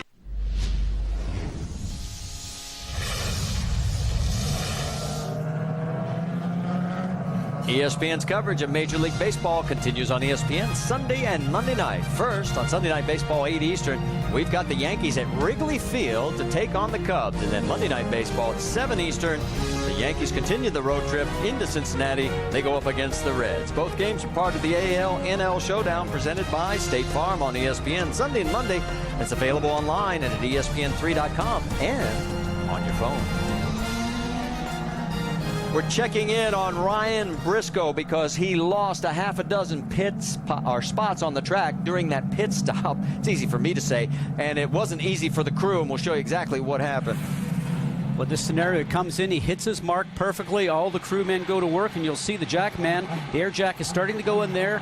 That is going to be stuck by the time they get their service work done, and he wants to leave. You can see that the car is still up in the air. They're fighting with it. He finally gets it down, and then he's able to engage gear and then leave pit lane. But the damage is done. He's lost a lot of time, Marty. He's going to restart in the 10th position as he'll be right alongside Scott Dixon. And up front, it is Elio Castroneves, our third different leader, and 4 lead changes. And it'll be Dario Franchitti right alongside, then Tony Kanaan third, and James Hinchcliffe, the rookie, in 4th position. Now, he has raced once here in the Indy Lights Series. There he is in the 06 car going through your screen. He started in 2009, finished 7th in that race. Well, you know, and aboard that Sprott IndyCar machine right now, I'll tell you, I spoke to him the other day, and he goes, Indy Lights car is one thing around here. He says, driving an Indy car, boy, this racetrack goes past you a lot quicker than it ever has before. He finished 4th, his best of the year, back at Long Beach. And Elio Castroneves, our new race leader, let's listen in on the radio. Here's what we picked up. Listen, thank you or anything? I'm still catching my breath. I'm sorry. That was good. Good job, guys. All right, we'll go to the end. That's Tim Cindric sitting there saying, not even a thank you for that great stop. Oh, well, while they're all smiles right now, one guy who is not is EJ Vizo. How about it, Jamie Little?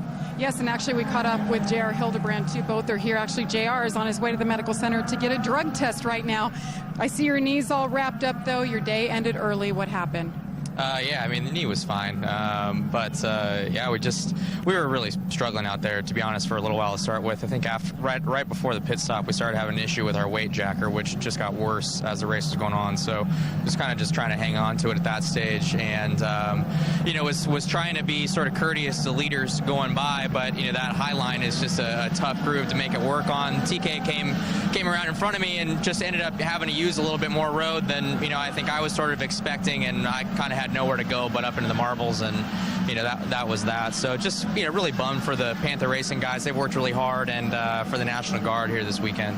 Hill handling race car all day, claims J.R. Hildebrand. And EJ, one of the best races we've seen from start all the way till the way it ended. What happened? It was well, I'm very, very depressed. It's very hard for us. We thought that everything was coming together. We definitely had a very fast car. I didn't have the pace of Tony and Dario, but we had a good car to finish in the top 3, top 4, to keep the pace that we were having. Carpenter just pit very last minute, and I just brushed his front tire, and sent me to the wall. I'm not blaming him or anything. It was just I wanted to be as close as possible to him because the marbles, and it was a tough one. I just brushed him and sent me to the wall. We're back to green flag racing. Marty? And boy, are they slicing and dicing as you finish up, Jamie Little. That's Charlie Kimball coming back out onto the racetrack. He got the wave around along with James Jakes, but what a battle. Castroneves on the high side. And that affected Dario Franchitti's thinking because he had a run going. He was going to go on the inside of Elio Castroneves down into 3, but with the car coming out of 83, what ended up happening? He couldn't run down the inside of Charlie Kimball being there. That's a shame. So it drops Franchitti all the way back to 3rd. Kanaan has now moved up to 2nd. Look at this action going on a little bit further back. That's Hinchcliffe with the 12 of Willpower on board with Danica. And here comes Servia. Remember, he is trying to fight his way back up. He was as high as 3rd earlier in this race. Certainly another one of those cars that's really good on new tires. That's what happens with Dario Franchitti. Side by side. Are they going to try and make it 3 wide? Danica goes down onto that very, very... Oh, it's so slippery down there. She holds on to it, but can't make the pass. So Hinchcliffe holds on to 7th, Danica 8th, and Marco Andretti in 9th. Take a look up front because you've got Elio Castroneves, Tony Kanaan, as they continue to battle for the race lead. And there's your top 3. Throw a blanket over them. It looked like Tony was trying to have a look on the inside, but knew he couldn't make it stick, and Castroneves had the preferred line around the top side there. Now it'll be interesting to see what all these cars have to offer. This, you said, it's the money stop. It's coming down to the end here. You don't want to abuse your tires too much with about 45 laps left to go. The overtake to get away from them. All right, you heard him talk about the overtake, and Elio has 15. Tony Kanaan only has 9 overtakes left, that push-to-pass button. Franchitti has 12, and a little bit further back, Graham Rahal has 11. All right, we were talking about how costly the pit stops can be. Before and after this last pit stop, Dario Franchitti had the points lead. Right now, with Will Power getting back into the mix and moving into the top 5, Power would come out of here with a 13-point margin over Franchitti if Franchitti stays in 3rd. And Power was very smart as you're riding on board right now with Dario Franchitti. But on that restart, it's a great time to pass cars. And for Will Power, he used up 5 of his push to pass to be able to move forward and march past the cars in front of him. As you ride on board now with the Firestone telemetry with Dario Franchitti, just let's watch his throttle application. It's 100% now. Tells you how the car is working. Off it completely, touching the brakes. He'll do that with his left foot. Sometimes you do that to put the weight shift forward on the car to get the front to bite to get through the turn. Tells you that the car is not working for him down there in turns 3 and 4. We just went through 1 and 2. Again, as we watch this Firestone telemetry, let's see the same characteristics are here in 3 and 4. Tells you the car is not working there. He mentioned to us, Marty, he's having problems in that turn all weekend. Well, one other thing he mentioned to us earlier in the weekend when we talked to him was how tight this competition is, and this has been a great example of it here today at the Milwaukee Mile. Most of the guys out there on the track, there is a very, very intense competition. When we get out of the car, some days it spills over to out of the car too, and we have a little exchange maybe. And other times we just sort of shake each other's hand and say, great job there. Right now he is 2 seconds behind the race leader. His car definitely works better when it has on fresh tires and out in clean air. We're getting reports that Elio Castroneves may be having a tire go down, Jamie Little. That's what we just got a report on. Elio saying he has You hear Tim Cindric talking to him right now.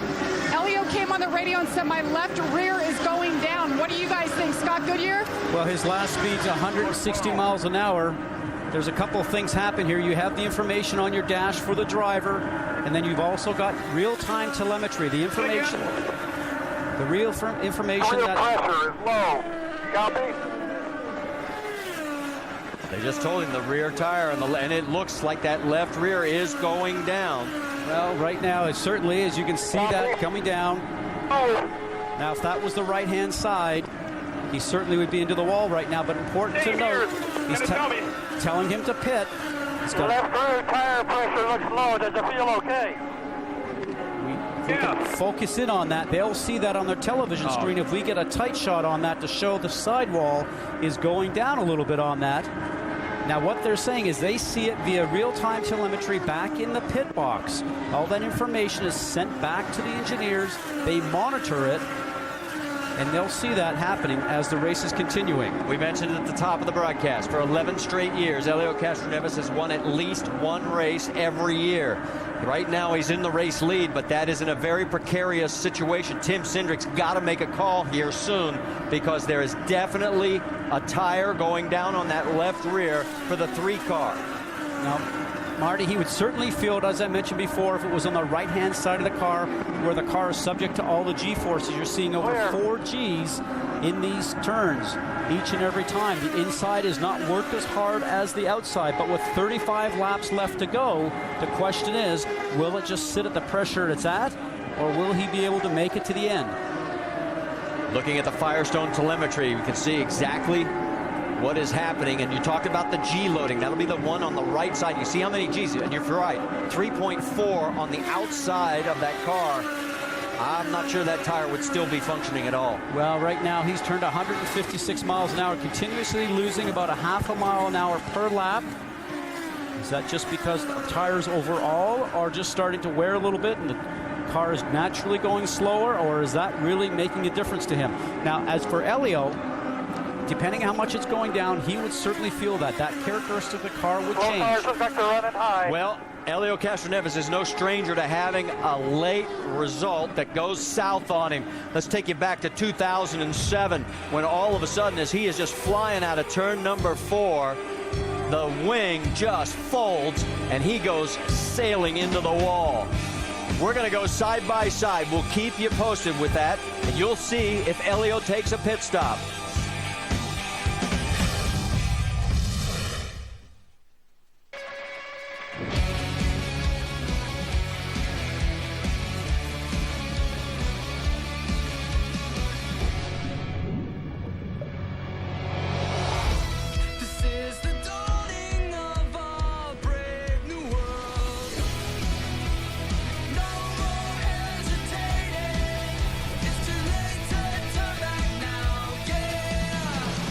The World of iZod at Facebook.com. And Tony Stewart takes the lead. I'm Tony Stewart. Here are some more winning moves. It's not just the driver who gets to the checkered flag, it's the team. The mechanics, pit crew, spotters, owners, all of us working together. Same with health. Treating prostate cancer, like championship racing, requires a team. Amgen is proud to be on your team. Because when so much is on the line, you don't want to go through it alone. Find out more at ontheline.com.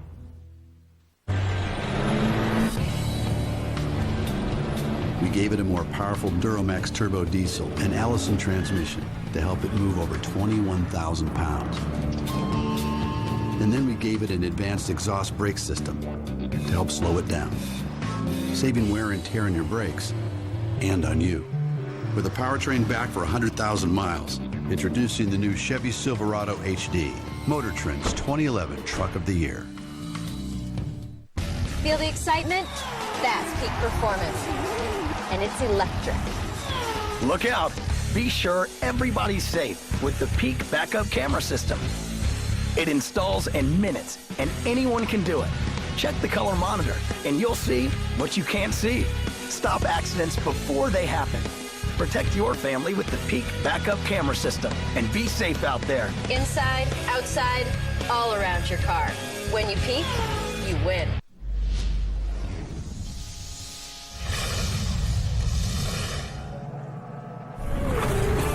ESPN's coverage of the iZod IndyCar Series at Milwaukee on ABC. Brought to you by iZod.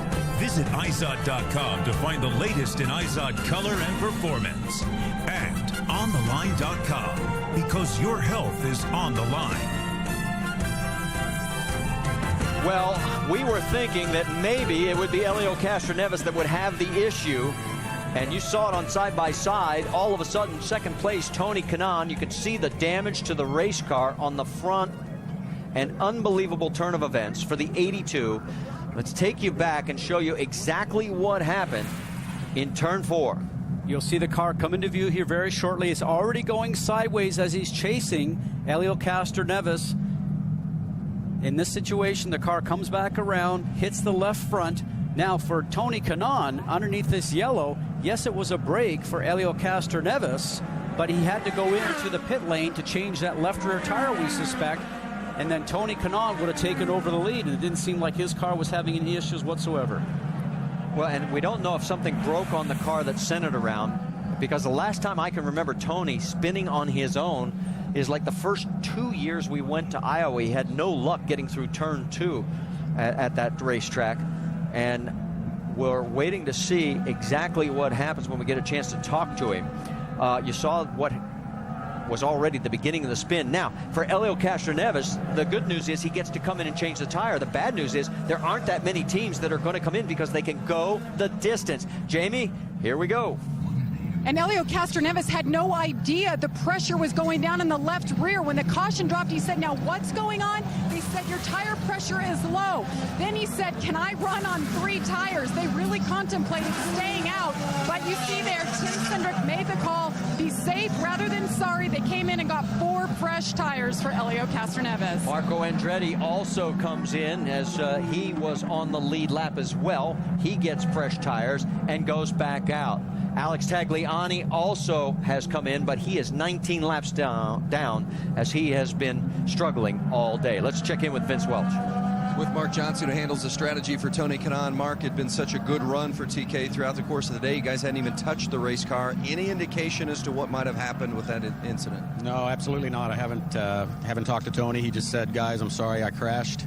And just watching a replay of it, it didn't look like there was any indicator there that was anything wrong. So just one of those racing things, I guess. Thanks, Mark.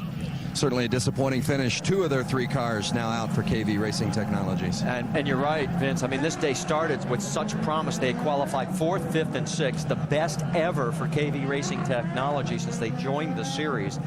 And now they're down to 1 bullet left. That's Takuma Sato in 7th position.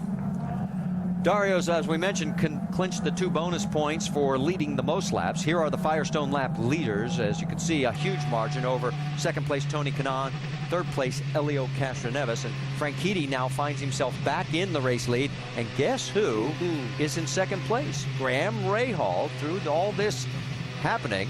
And 3rd place is Will Power. Now remember, in the first half of this race, I mean, Will Power looked like he couldn't get out of his own way. He couldn't get higher than 13th. And here he is with 25 to go, and he's in 3rd.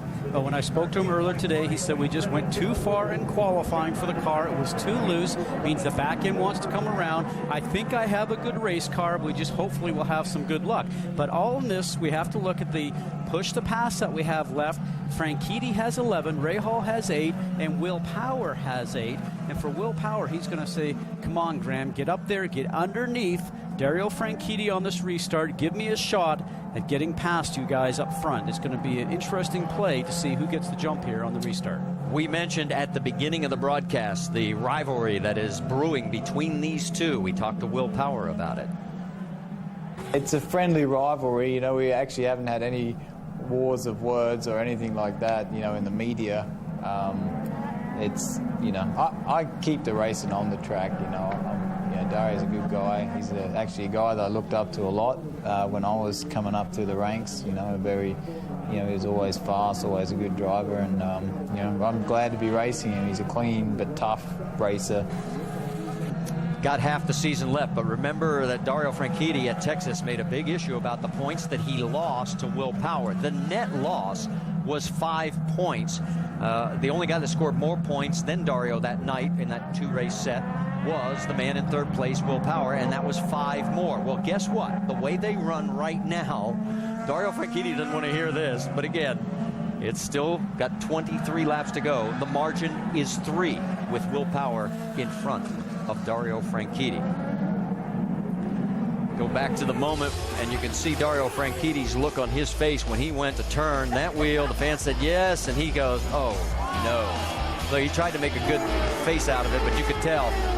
And he just sliced and diced his way as best that he could. Fought his way back to 7th after winning race number 1. But it was Will Power going on to take the win in that 2nd race. We mentioned the points, and there they are as of right now.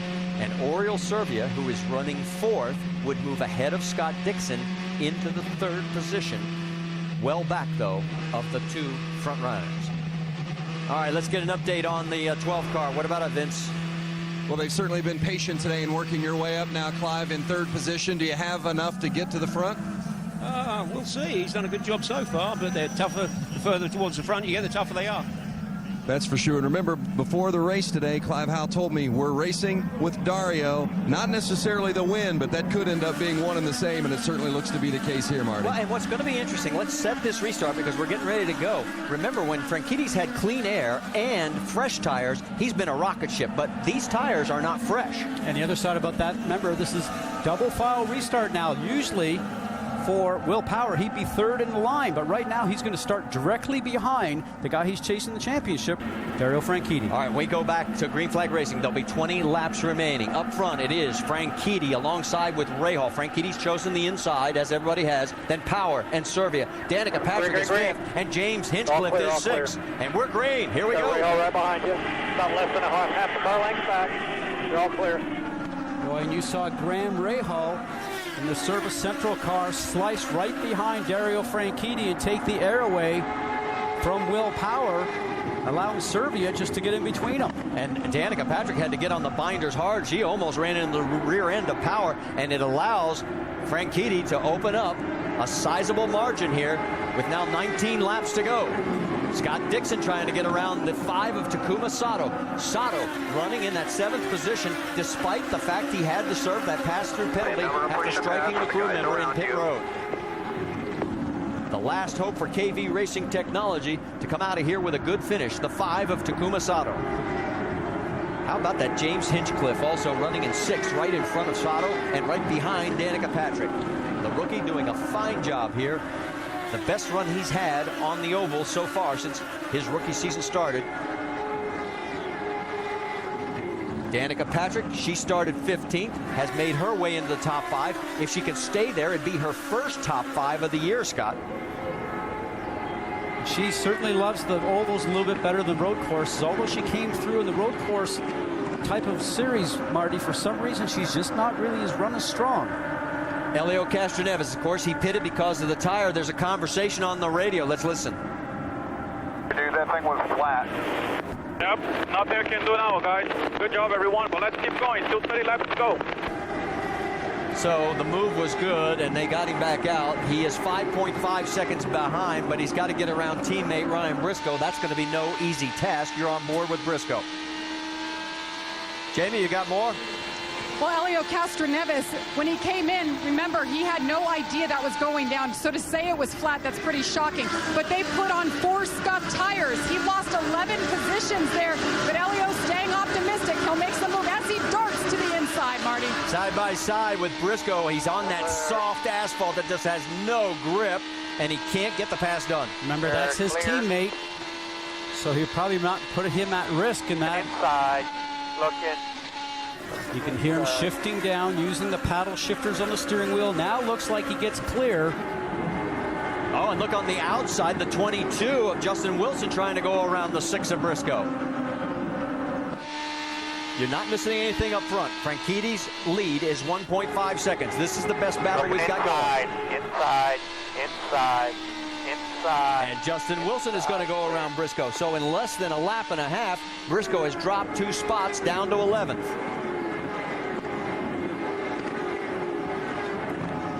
And Marty, just to touch on the Tony Kanaan accident, we're getting a report that he's now saying it was actually his fault that the back end of the car came around, that he was just pushing too hard to try to catch Elio. And like I said, that's the first time I can remember that happening to him since the first 2 years we went to Iowa. Back up front, there is your race leader, Dario Franchitti, with now 12 laps remaining. And a chance for him right now, the way they're running, Power in 4th, Franchitti in 1st, we would be tied 271 apiece. You know, and I spoke to Dario's father the other day, George, and we were talking about him coming up through the ranks, and George told me a story about when they were running karts back in Scotland. He said, you know something, we used to take it ourselves, and we hook it up behind the car, and he said one morning we left early, I put the trailer on, we went down the hill to come to the stop sign. He said I didn't latch the hitch, and the trailer came off. He said I came to the stop sign and the trailer went right on behind me, and he looked over and he goes, that's our trailer, that's our carts. Said it ground to a stop. They went and picked it up, put it back on the back of the car, went to the racetrack, and they won that day. Great story as we're now down to 10 laps remaining, and Dario Franchitti now at 1.7 second lead. That is Alex Tagliani, and a good job by the spotter letting him know he's pitting. Also an experienced driver like Alex Tagliani right down by the yellow line, allowing as much room for Dario to go past. You saw on that shot down the front straightaway, Rahal in second, Servia in third. Power is now 3.3 seconds behind. There is Graham, there's Servia, there's Will. So they're a straightaway apart between the two men battling for the top 2 spots in the championship. Next time by, 8 laps remaining here at the Milwaukee Mile. And that last time by, Dario Franchitti, 156 miles an hour. Everybody else is in the 155 range, so it looks like the tires are staying underneath him, the car is staying underneath him. He has no traffic in front necessarily to ruin his aerodynamics. Here's the closest battle we've got going on the racetrack now. Elio Castroneves in 9th with Justin Wilson in 10th. Castroneves was closing on Sato there, right in front of him. Takuma running in that number 5 Lotus as he is in the 8th position. 7 laps remaining here at the Milwaukee Mile.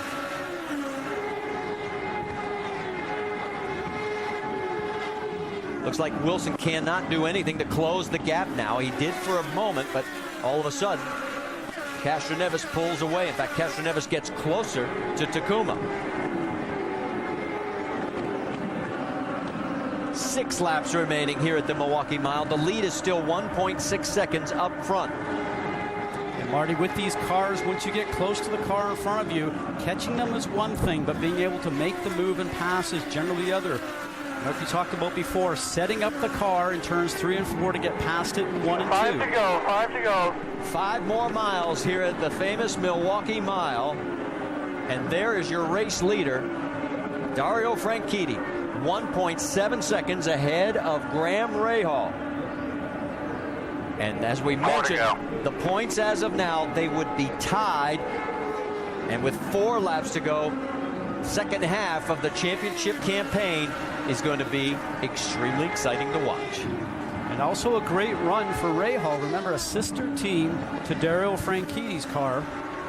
4 cars running out of that camp now with the Ganassi Racing team. This is a great run because there has been some frustration with Graham Rahal that he's not got the speed out of his cars that his target teammate cars have had.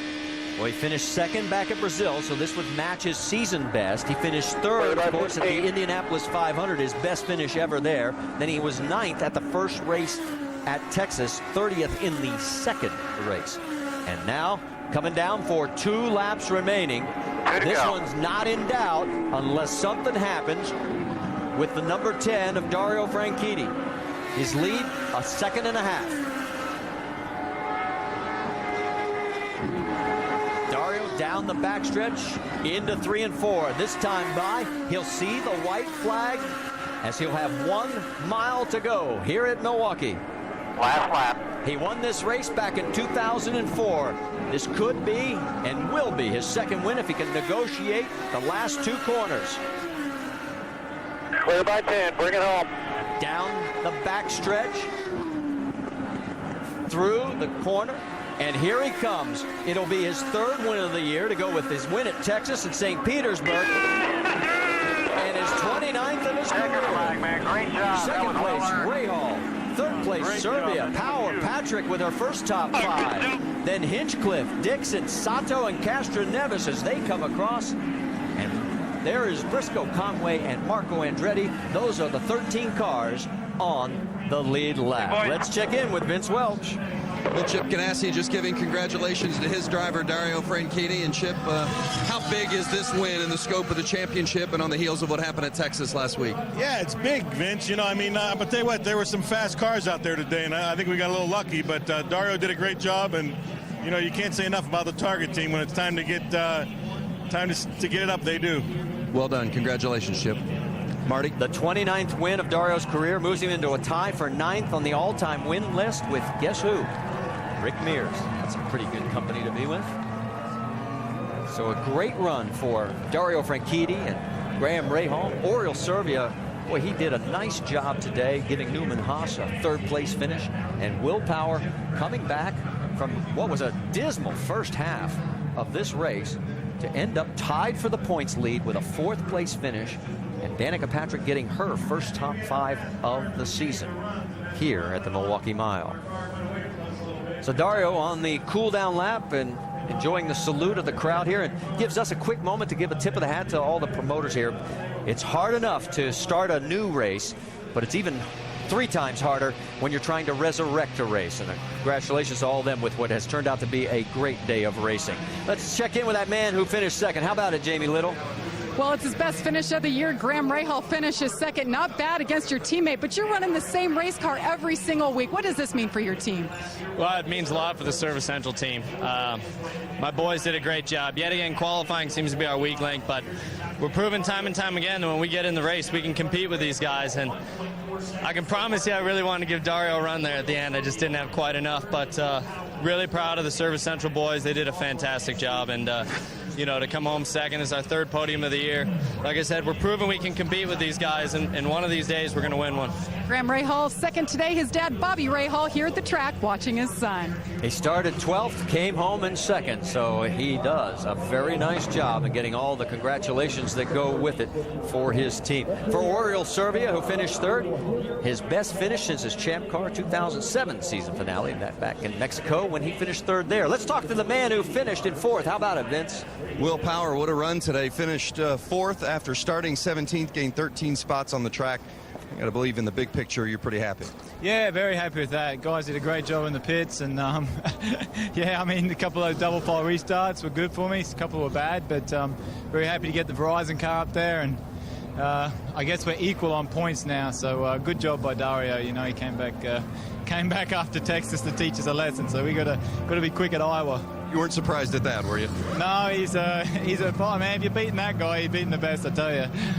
Will Power got his first oval win last week and a solid run here today at Milwaukee, Marty. And still over half the season remaining as we go down to the Honda victory lane, because the man of the hour has made it there, and there he is with his dad on Father's Day, giving him a big kiss to Dad George, our winner, Dario Franchitti. Rick? As he was driving down pit lane, he said, not bad for an old guy. I think it's the greatest Father's Day present he could have, both for his father and for all the rest of the crew. He said happy Father's Day as he was coming in. Yeah, it's the 29th victory. Yeah, it's the 80th time he's been on a podium. But more importantly, according to everybody's math down here, you're now tied with Will Power, and that has to mean a lot coming out of this race. Not as much as winning this race does. The championship will take care of itself if you can keep winning races, and that's why we do this. But, oh, man. Great job by this Target team again today. This Downey car was fast. We keep changing the colors, but it's been quick the whole time. So yeah, really happy, man. That was a tough race. I was going to say, you led at the beginning, looked like you were going to dominate, and then things started to fall off. Why? Well, then Kanan showed up, didn't he? I mean, Tony was really strong. Typical racing with Tony, though, man. You can race with him inches apart. He gives you room, I gave him room, a lot of respect. Typical. And then you race with Elio, and you know, you'd think after last year's penalty the guy would quit the block and stuff, but pushes one way down against the wall. I go around his outside, he pushes me up into marbles. I don't know what it would take for this guy to understand that blocking is not allowed, but anyway, and on the good stuff, I'm so happy to have won here. Come back to the mile, man. This is hard work. They said, what do you want to fix in the car? I said, well, we're losing the front here, we're losing the rear. You fix one, we're going to screw up the other even worse, so I'll just hang on to it. And no, great feeling, man. And happy Father's Day to everybody out there. I had to win this because I forgot to buy my dad a present. I think he's got the best present he could ask for today. Dario Franchitti winning here at the Milwaukee Mile. And he can give him the trophy for a Father's Day present. Final thought? Marty, I love the 1 mile tracks. I can't wait until our next race at Loudon on ABC on August 14th. It will be just like this one. In fact, you just did what I'm supposed to do. That is our next stop on ABC. It's New Hampshire, it's Loudon, and it's Sunday, August 14th. Mark your calendar because this was just as exciting as it's going to be there. Up next, ABC World News, or your local news, except on the West Coast. Dario Franchitti, our winner today in Milwaukee. And on Father's Day, I hope you're having as happy a day as those two are. I'm Marty Reed for our entire ESPN and ABC crew. Till we meet again.